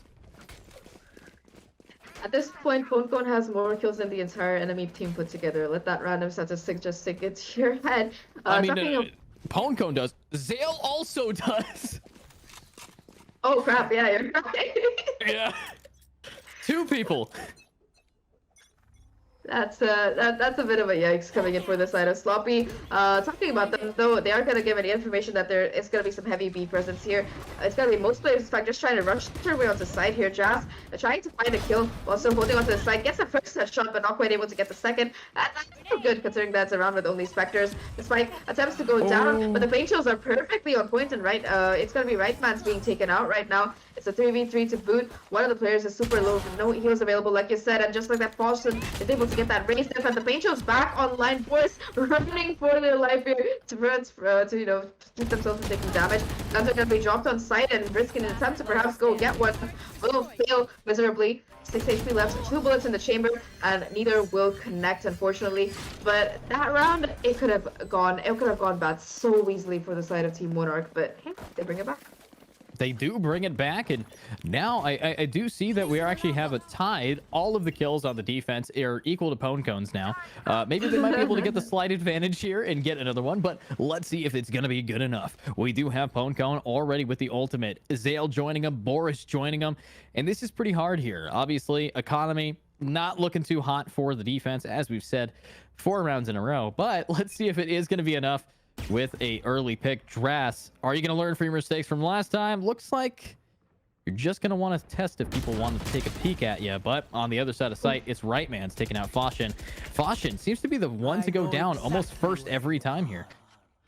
Yeah, it's like a competition between him and Orly, who can really like go down first, getting a little bit too aggressive, and just the default coming out of these players. They know that Sloppy Toppers likes to get aggressive, and they're punishing them for every single mistake they make. Right now, though, it is going to be the Rolling Thunder invested off the back of that. BPI is going to be able to find that kill and get another kill, making this B side so much more vulnerable. A dirty flick from Pwned comes through as well, and just like that, the B side is going to be laid bare for the Spike to go down. And with the economy in the terrible condition it is for the side of Team Sloppy Toppers, they might just choose to try and hold on to these rifles, which does seem to be the game plan. Yeah, game plan underway. Hold on to rifles unless Orly wants to prove that he did not bottom frag last round for no reason. There's one. Here's another. Never mind. BPI is going to get 1 and 2, and that is going to seal the deal. Lock it in ink. Beautiful job. Now 5-0. We're seeing Monarch be able to just do exactly what they wanted to. I love how that first round, if we want to just think about it, Monarch here, they were just in their cocoon. They were just waiting to, you know, pupate and get out here as a wonderful butterfly of absolute destruction, and they're doing it. They remind me more of those demonic moths that you see in these discovery shows. You know, they start off, they look like a leaf, and then they open their wings, and there's just like a scary eye pattern that gives you nightmares later. Or maybe that's just me. I don't know. You get scared by moths? Moths are cute stuff, all right? The cutest bugs Some in the of them world. are, but like some of them on the Discovery Channel, they're like the size of your face, and they have like these really scary patterns, and they're poisonous to food. But Yeah, but anyway, like if you ever played Animal Crossing, those ones are worth like 8K bells. But let's see. I've never played Animal Crossing. That's my problem. But Yeah. but talking about problems, it does seem like the biggest problem right now for the side of Sloppy Toppers is none other than Poncone. Again, starting things off with a clean headshot to do some damage. That's going to take Dras down. Dras has been the MVP for the side of this for the side of Team Sloppy Toppers for 2 maps now, and for the third, well, it seems like that's not going to be the case if they keep going around. Brisk is going to be playing in this corner with the Sheriff. We'll hear the sound cue. Gets hit by the flash for a second, but doesn't reposition, and just like that, right Vaz will be able to connect the kill. The Showstopper invested to the boot, but it's just going to be a 1-for-1. Okay, well, at least it's something. Yeah, at least it's something there, but let's see it with not a whole lot to work with. They got Orly with a judge ready to make a judgmental play. Just has to get past this little piece of the intel, and it is going to jump right over the judge, coming out big, but you pull your knife out and get gunned down. That is now a beautiful round here from him. And let's see if it is going to be enough. Beautiful attempt from the defense. That was yet another econ round. They do get to buy up some rifles here. They also have 4 ultimates to boot. Zach, how can all these ultimates try to shift it in their favor? I hope they get a chance to use them, because at this point they're just peeking, dry peeking, and instant dying. Like, bros, you have a Sky, you have a boom bot. Maybe send those out first instead of like just putting your heads out. But I don't know. It just seems like a little bit sloppy coming in from them, which is you know, makes sense considering the name. They just have to like find a little bit better amount of coordination. It's going to be a very aggressive start onto this B side though. Poncone really feeling themselves here. The conflict divide being invested as well, and off the top of that, they're going to be quickly clearing out this backside area and making their way onto site. However, though, I think that they might be having that lockdown available, so it might be a viable possibility to retake here. But already it's going to be right man on the lurk, finding that first kill yet again, having so many of these impact frags and just creating so much general pandemonium towards other areas of the map that prevent the rotation from really coming over quick. 4v Firehead now. Let's see if the side of Sloppy can actually do something with it. Oh my god, what a play! BBI is going to use the showstopper to stop the show for 1 while getting a nice clean amount of damage onto the other. And now it's going to be Poncone down to Foshin on a double. This is what you need to see. The defense needs this ultimate to really just earn enough. They do have pretty much every ult in the book being cooked here. And Rightmans has to go with the save if possible. There's not a whole lot to push these players off of the bomb.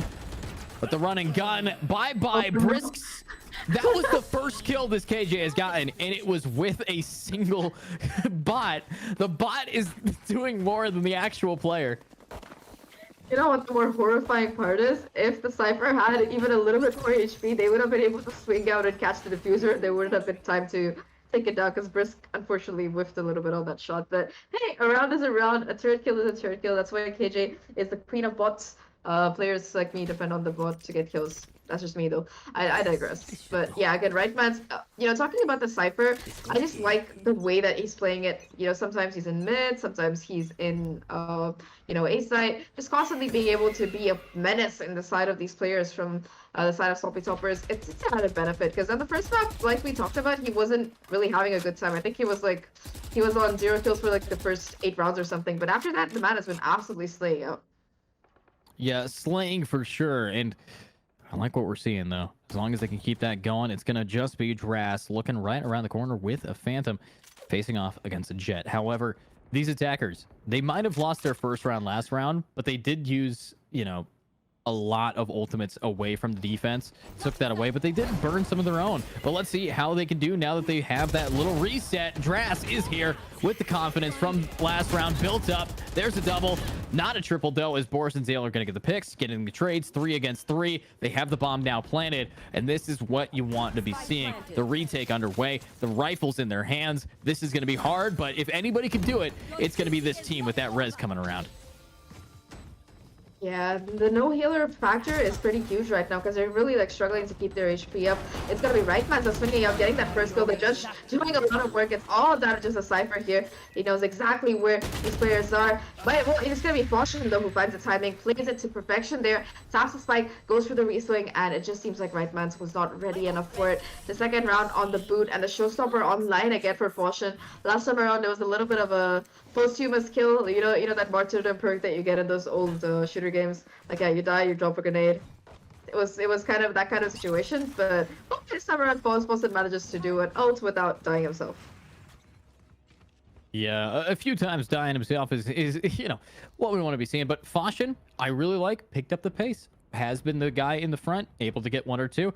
I still am looking at the scoreboard and I'm saying, what is going on with Brisk? I feel like he's living up to his name and wanting the quickest game for the enemies to win instead of his own team.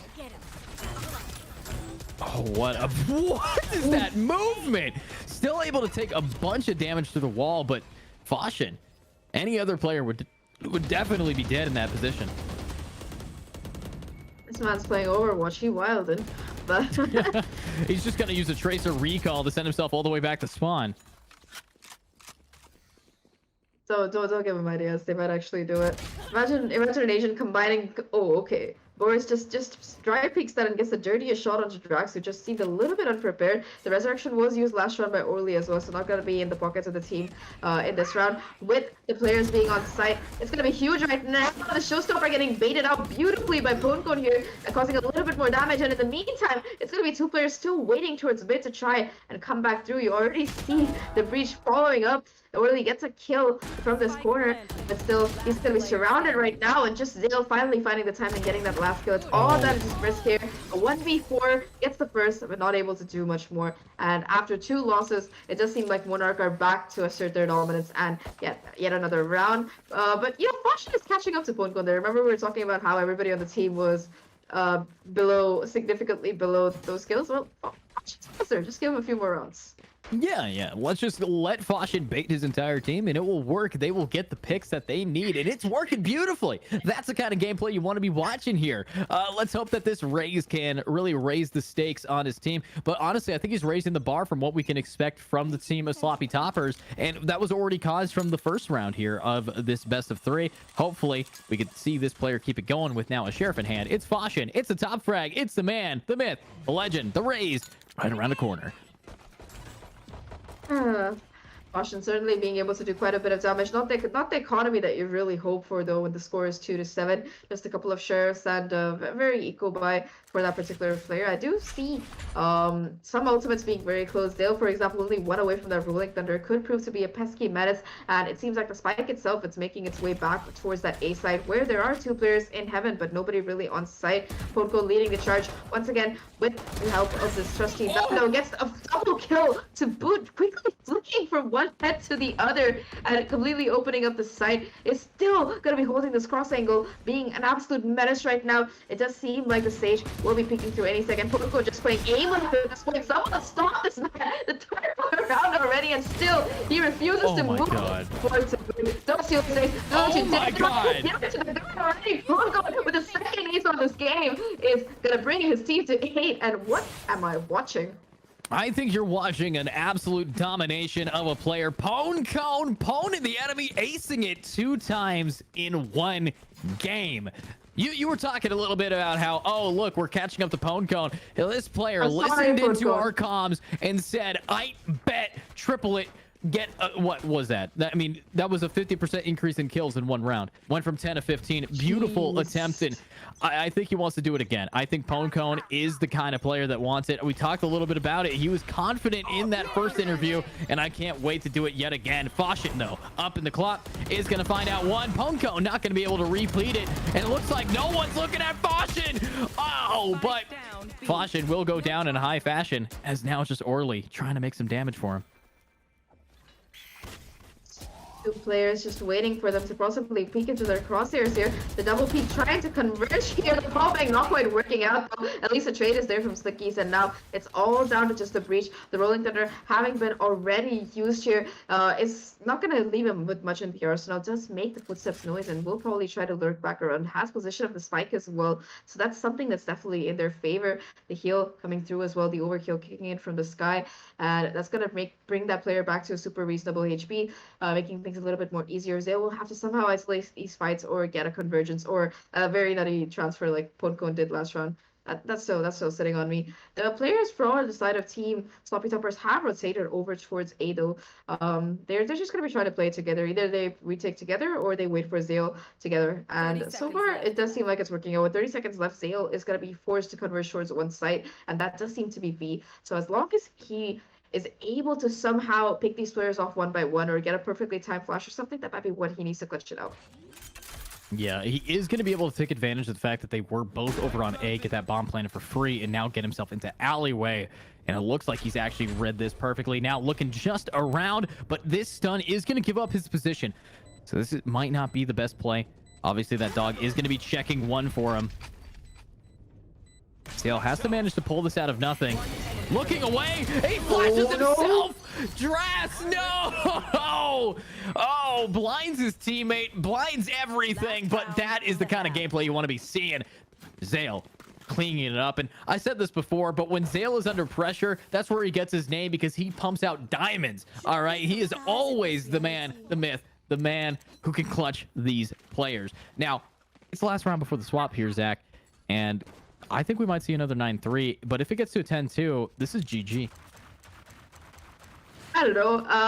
I would agree with you there usually, but it seems like these teams have quite a bit of a momentum here. But you know, the momentum is firmly in the favor of the side of team Monarch here at this moment. They've been able to really just pop off, and after winning that map 2 on map 3, they're just feeling themselves. The first half of map 1, that was just aim laps for them. They didn't warm up, they didn't play that much. That was what they needed to do to make things work out. But now they're finally in perfect form here. It is going to be the Seekers trying to push through the utility there. Not quite breaking the wire though, so that's going to be a little bit annoying. Cypher still on the lurk towards the A side, and in the meantime it's going to be some mid dominance coming in. Both the duelists really pushing up here. The judge not working out, unfortunately, for Orly, giving BPI the kill as well as the showstopper. Now let's see if this ult connects or if it's going to be another Rosa ult. Oh. Yep, and some Rosa ult it's gonna be. But here's the thing, I don't know why it's called a Rosa ult. I've watched a lot and I've casted a lot of Sub Rosa. The only thing I've seen him do is knife people. But anyways, that being said, let's see this. Dras clean shot down on a Poncon. That's going to try to open it up to maybe get this round in their favor. But BPI up in the top is going to have to say bye-bye. Dras now on a road to an ace. Has to now manage through Boris. But Boris makes sure that he can lick a wall on his own. Gets another. Fashion is now down for one more. But Zale is going to be the clutch king. The person under pressure who's cooking up some easy wins. However, that bomb is getting defused. And Brisk, he has to play around it. Brisk finally showing up on the scoreboard with his third kill and making sure his team has the third round for them. My ultimate is ready. Yeah, 9-3 definitely does look better than 10-2 there, and yeah, Brisk, that's a very nice brisket that he just cooked up on the poor breach. You know, overall, it could just be a side thing, because, you know, this team, their comp, they are running like they have a lot of utility. Maybe they'll do better on attack. It all depends on Falchion here. He is having a good game, probably the only person on the team who is really having a good game for the side of Team Sloppy Toppers, I'll be honest. If he can keep it up, if, you know, the rest of the team can give him a little bit of backup and help make sure that they push through, it might be what they need. But, you know, I feel like when it comes to right mans on the Cypher, if they try to push it to that side, that's over for them, because this dude, he knows the most cringe tripwires, and I love how effective they are. On Haven, you saw that on a couple of rounds. You know, a few rounds when he actually had tripwires and he could afford them, they were working out great. So if they decide to go into this A side, I feel very, very scared for the side of Team Sloppy Sloppers. Sloppy Toppers, yes. Sloppy Toppers, Toppy Sloppers. Let's see what they can do here, though. It's Boris right up top. It's going to be one pick down. Oh, no. There goes Fashion. They did switch to this half to prove that they can, but Orly is going to be the person to get the pick now down. That is bottom frag taking out the top frag. but they have to rotate if they can. BPI already going up the stairs, seeing if they can find one pick. Zale is going to spot the head of Slickies here. Slickies is going to be able to get the pick down onto Zale. Already, they're looking a lot better on attack. Yeah, just run and right click and hit people with the classic. It is going to be Ponko, though, still being a menace towards this A, B main area, getting that first kill. As you do see Killjoy getting a little bit greedy for that ult sword. Don't worry, I do that too. And it's going to be a 2v3 right now. However, the sky is still super low here. BPI is also low as a right click from Stickies again manages to get the kill and do a lot of damage. It's all down to just Ponko here. A 1v3 to clutch out. Does have the Sheriff. 1 bullet left, 3 kills to find. Had to go for the reload here. And the overheal comes through as well. Everybody just healing each other. Look at these players, so wholesome on this particular team. Goes for the triple peek at the right time, and poor Ponko. You know, that guy might hit some crazy spray transfers on the Vandal, but Sheriff in that kind of situation, I don't think even Ponko can do it. Yeah, I don't think even Ponko can, but I do want to point out, we kind of hit on this a little bit at the first half there, and I was looking at this team composition that the attackers have. They can heal, especially pistol round where you don't have armor or you don't have any weapons that can one hit without like head armor or anything like that. So I think that having a Sage and a Sky, especially on attack where you have people like this Raze doing a great job entering, could be crucial in just winning it on HP deficit here. But let's see how they can now rush this A point. They did do a lot of damage to the Cypher, and that nade is going to be taking quite a bit of tolls onto another one. But Zale doesn't care how low his team is, how low he is. He's going to grab Brisk for free. Ooh, Stickies though being able to find that kill is huge right now. BPI going down. Still think still a 4v4, but like you mentioned, the lack of a healer is really messing up Zale here. And now they're going to be hearing the rotation coming through as well. It's almost out of Ponko.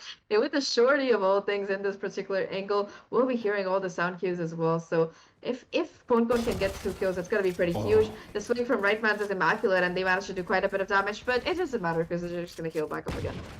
It's kind of unfair to have 2 healers on your team when your enemies have none, because that's why I kind of want to see Sage on split. 1, super powerful on defense. 2, keeping your team alive, keeping them strong.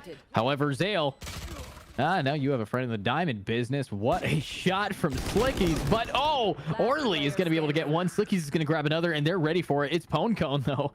1v4 with just a shorty. Let's see if it's going to be good enough here, as they are trying their best to really clutch it up.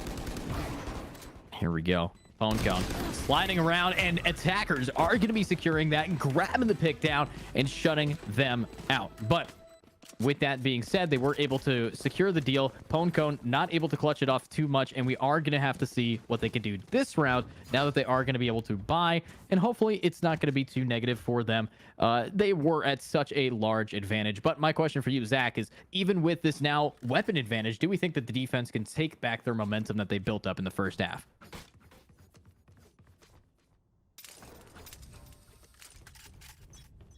Zach? Sorry about that. I think we lost a little bit of audio here, but once that gets fixed up, Zach is going to be here. But here's Ponko here for the 1-tap, taking out Fasha and ready to do it yet again.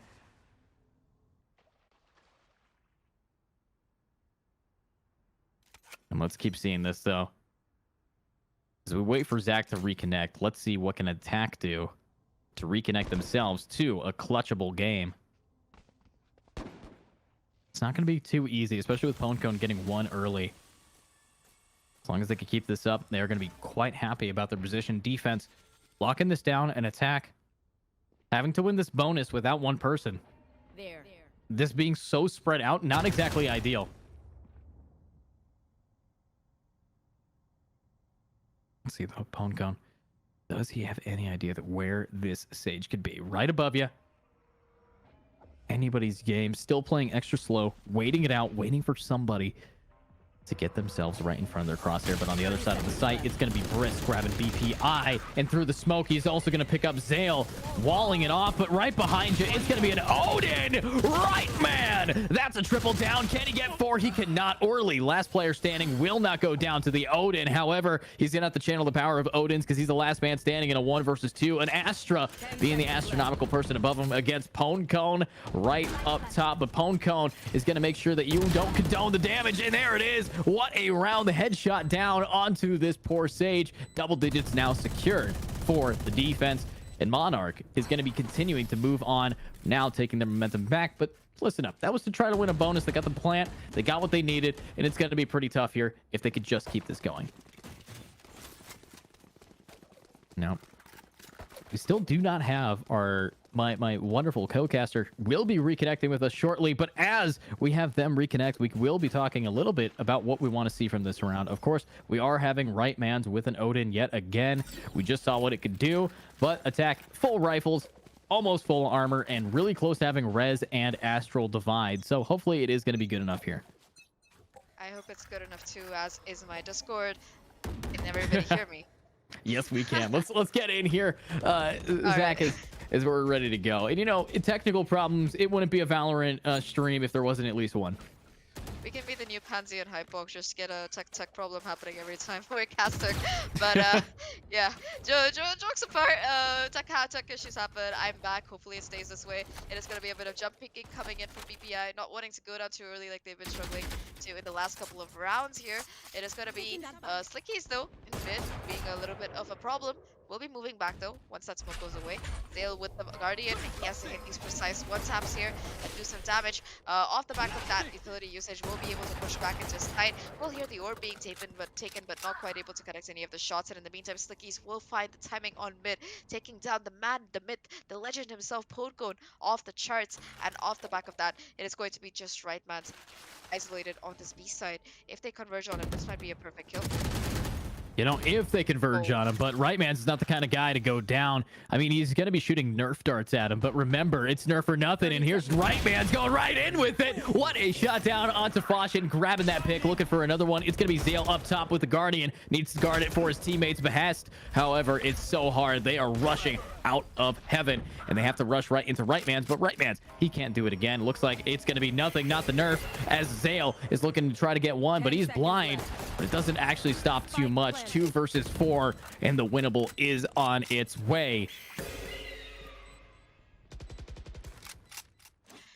This post-spawn setup is very, very clean right now, coming in from the side of these players on Team Sloppy Toppers. And yeah, it seems like the side of Monarch realized that they're just going to be trying to reposition, maybe come back through mid, do a little bit of damage. But the first obstacle they have to face is not an actual player, but just that turret and Lara bot combo from the Killjoy.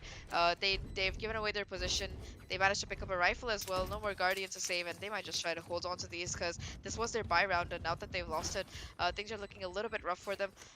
You're just going to be Orly on the hunt of all people going. It does have that resurrection available, so that's at least something that's in their favor. Brisk as well will be running through sewers, making a little bit of noise here, but that's going to be 2 major kills coming in. The trade is there from Slickies though, and the thing is, the players on Monarch, they're going to be still able to buy. All right, a little bit of post-round action coming in from Zale as they take down that player.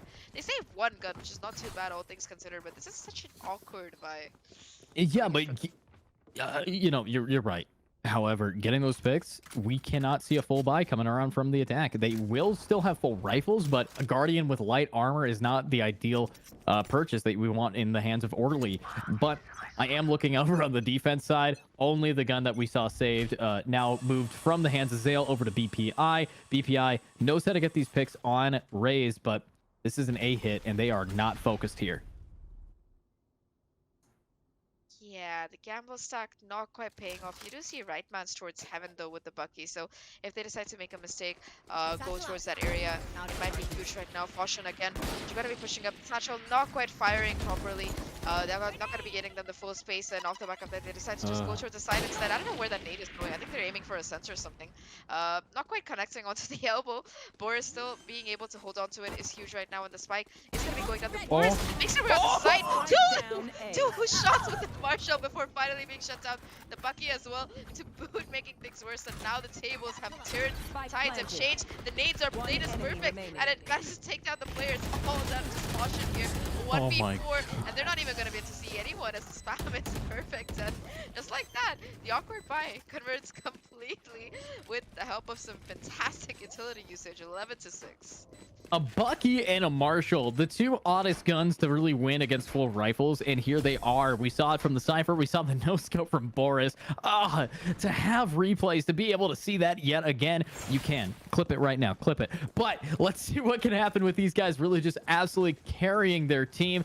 We do have attack. 4 ultimates on the table. They got the Sky, they got the Astra, they got the KJ, they got the Resurrection for when the Raze goes in and dies for the 15th time. But is it going to be enough here for them to do the damage? I do hope so. They are not on a full buy, and this is a Stay safe. match, a round not to lose. This is match point.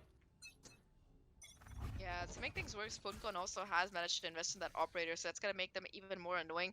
Already you can see Slicky is going to be the first person to walk into their crosshairs. That's going to be no more smokes for you. I know they have the Resurrection, but on the Secret route, they might not really choose to go in for it. A little bit of a mistimed shot there. Puncon still alive though, so all good coming in for the Jet. In the meantime, Boris on the opposite side be able to get one of their own, just anchoring this with an operator, or sorry, zooms in Vandal of their own, which is basically an operator if they can tap heads well enough. 3 players remaining right now. Spots the shoulder of the Killjoy. Brisk has not been having a good game on this map number 3, but hopefully with that Killjoy they can make things turn around. And a beautiful shot from Foshin there. That's going to take the operator down. I kind of am surprised that Poncon was not able to react fast enough there. I really thought that would have been an easy shot for him, but no, instead given over. That's an op in the hands of the Raze. So I think if Foshin keeps up shots like that, they might be able to bring it back. However, they still have a life disadvantage. They don't have exactly full rifles. Brisk, that bottom frag, we talked about him a little bit. Now 5-15. Now stuck in the sewer. Looks like is going to be buried. Sleeping with the fishes that swim around there. Let's see it. As that ult is going to be coming around from these Sky. And I do like the showstopper in the hands of Foshin, but showstopper and op at the same time, kind of hard to juggle those two. Oh, we're gonna see it happen though. Ooh, no real damage, but they're kind of stuck here inside of Alley. Needing to find that one pick. We do have Foshin with a close range Sheriff. Op is gonna go in with a clean quick scope. 1 bullet remaining, and he hits those, but right behind him he cannot ace. Boris is gonna clean it up.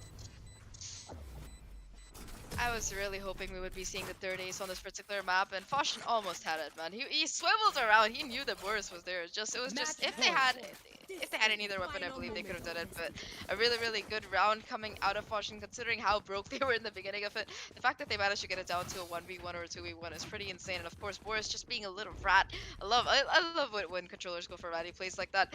Really well coordinated round from both these teams, but unfortunately, only one can be the victor, and that is going to be Team Monarch for that side. Like you mentioned, match and series points here, only 1 away from taking the first BO3 that actually went on for all 3 maps that I've casted for this particular series. So I like that as the weeks go on, these things are getting more and more competitive. And Monarch, well, this is a really good reverse sweep that they've been coming back from, especially after being 10-2 down in that first half. Really good. Yeah, it's always nice to see how these players are going to be able to adapt and change over time. They did start off pretty rough, but they were able to just take their time, figure out what the enemies really do best, and decide, let's do the complete opposite of that and still win. And that's what we're seeing them do. But look at that Poncon running out, able to play right off the flash from Zale. That's team coordination. That's what you want to be seeing. And let's see if they can do it yet again. Knife in the hands. Now 1 knife. Gonna have to switch to the op. Swings and a miss. But let's see if they can do it yet again. That nade is going to scare him back, but they have life advantage. They don't have to re-peek if they don't want to.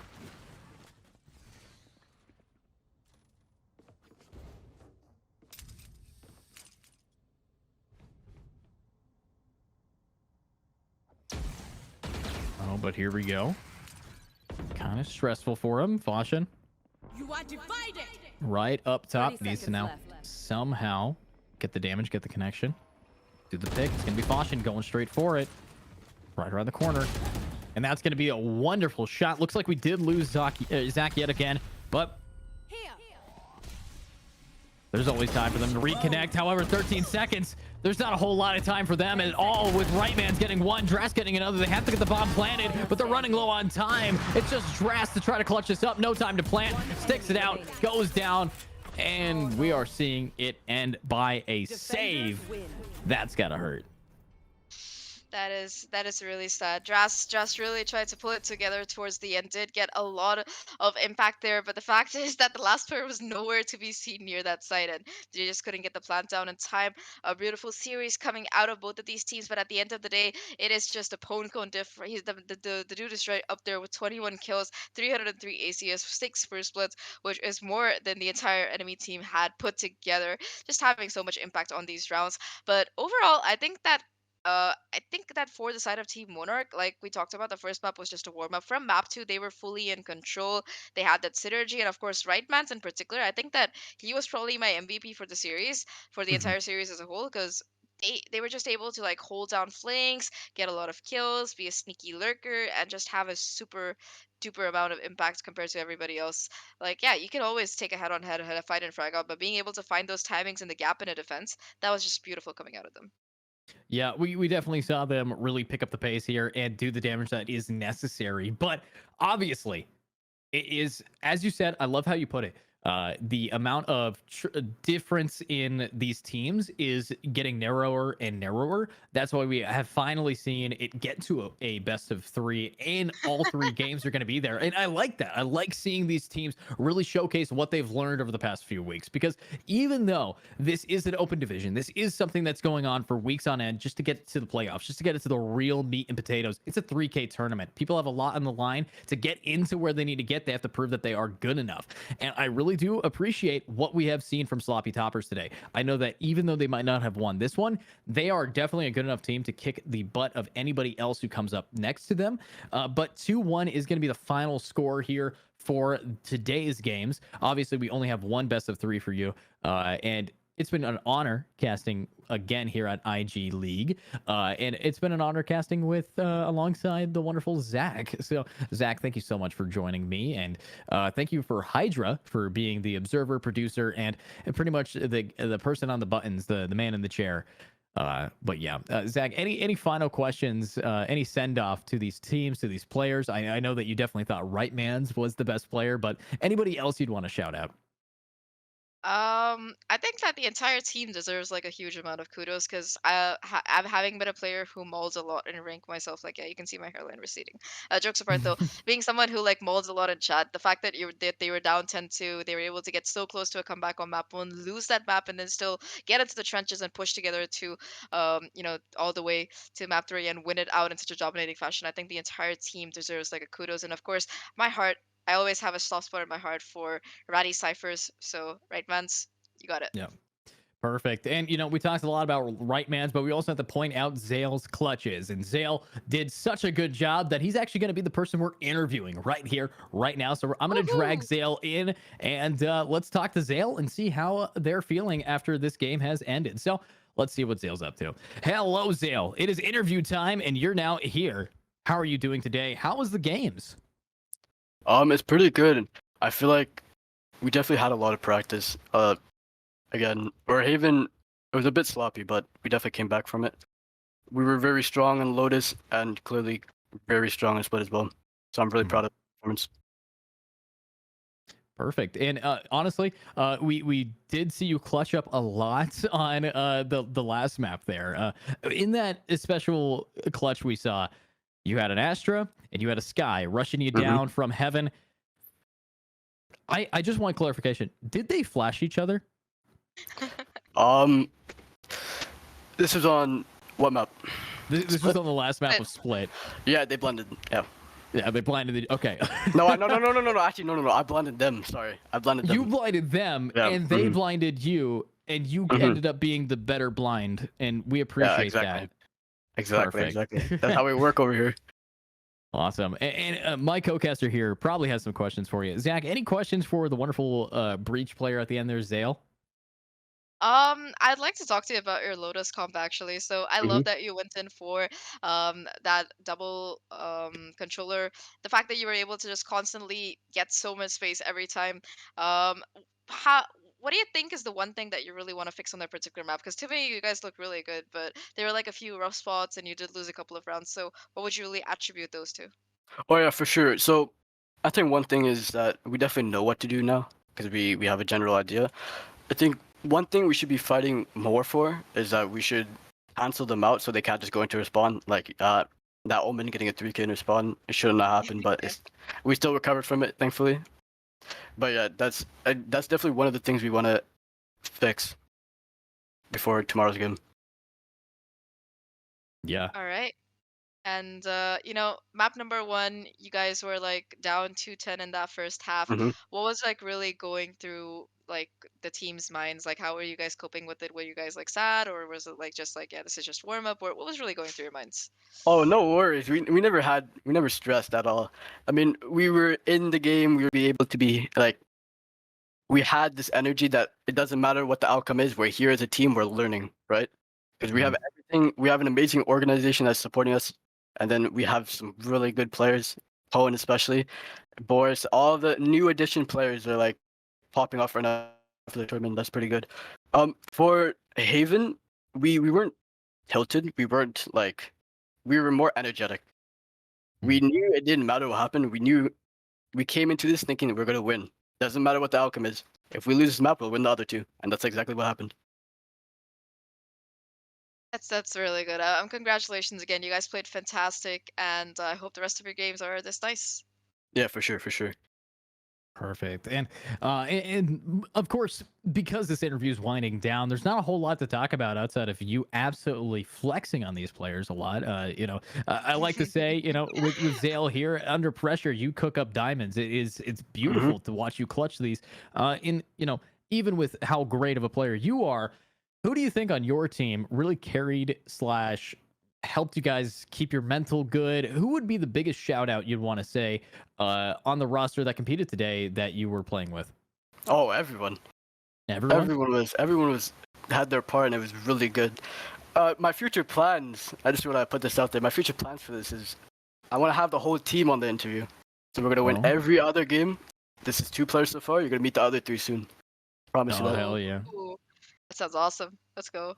Let's get it. I really did like talking to the previous person we talked to, Poncone, just because the confidence was the riz oozing from that player was immaculate. And after the speech that he gave of how good of a player he was, then to be able to double ace it in 1 round, he really demonstrated that. So obviously, I can't wait to watch you guys compete yet again. I can't wait to interview the rest of you guys. I definitely want to be seeing other types of gameplay here. Boris, also, I want to interview Boris, especially he's been hitting some dumb stuff here recently. That double no scope was just so clean. But yeah, so it's been an honor to have you here yet again at IGLeague in the interview spot this time, and we'll see you hopefully next time. And Zach, everybody else, thank you guys for watching. But Zale, thank you so much for being here. We're gonna do one final outro. Zale, is there any place that people can find Monarch on social media that you would like to shout out? Oh, definitely. You can find us on Twitter, Monarch. Good luck, have fun. Right. So another thing I want to add on is that I want to just thank my team, right? Because I'm in IGL for the team. If you guys didn't know, I'm IGLing for the team. But this team we went from losing every game to winning majority of the games. So I'm really proud of that. I want to thank our coach as well. He's been putting a lot of work in, and I'm very proud of that. Pull up, let him cook. Sorry. We're letting this team cook, and they are cooking up some excellent plays. So thank you again, Zale, for stopping in, and thanks for thank you for being so gracious as a player. A lot of people, we always do appreciate those who come on and have a feeling of thanks more than a feeling of flexing, and we do appreciate that. So Zale, thank you so much for being here. This is cool. And yeah, I really do hope you guys go far here in this tournament. It's always great to watch you, but we'll see you next time, Zale. And yeah, have a great one. Yeah, thank you for having me. So obviously that's the interview now out of the way, and now it's time to interview the chat. Chat, how do you guys feel about today? Hopefully felt great. I felt great casting it. Zach, how did you feel? apart from the minor RTC connecting, I felt great too. I had a blast, man. But you know, Zale, if you're still watching this, the next player that if you guys win, when you guys win, I would like to interview is Ratsman, because I really want to ask him how he's so ratty. Just kidding. Yeah. Yeah, Right Man's did a clean job there being the rat of the game. Obviously, big shout out again here at IGLeague. We have sponsors and stuff. Check them out if you go over to the website at igleague.com. You can also check out some other stuff like the bracket there or whatever kind of bracket they have going on the website for the open divisions here. You can also check them out at IGLeague Esports, I believe, on Twitter. You can check me out if you want me to cast your games at Educatinator. And that is Vouch. Sorry. That's vouch, yes. And I always vouch for Zach. Zach, where can we find you on the twitter.coms? ZAHKRIIVEN. But yeah, it's probably just in my Discord bio, so you can go stalk there as well. All good, guys. Perfect. All right. Well, thank you all for watching, and we will have a great day, and I hope you do as well. Bye-bye now.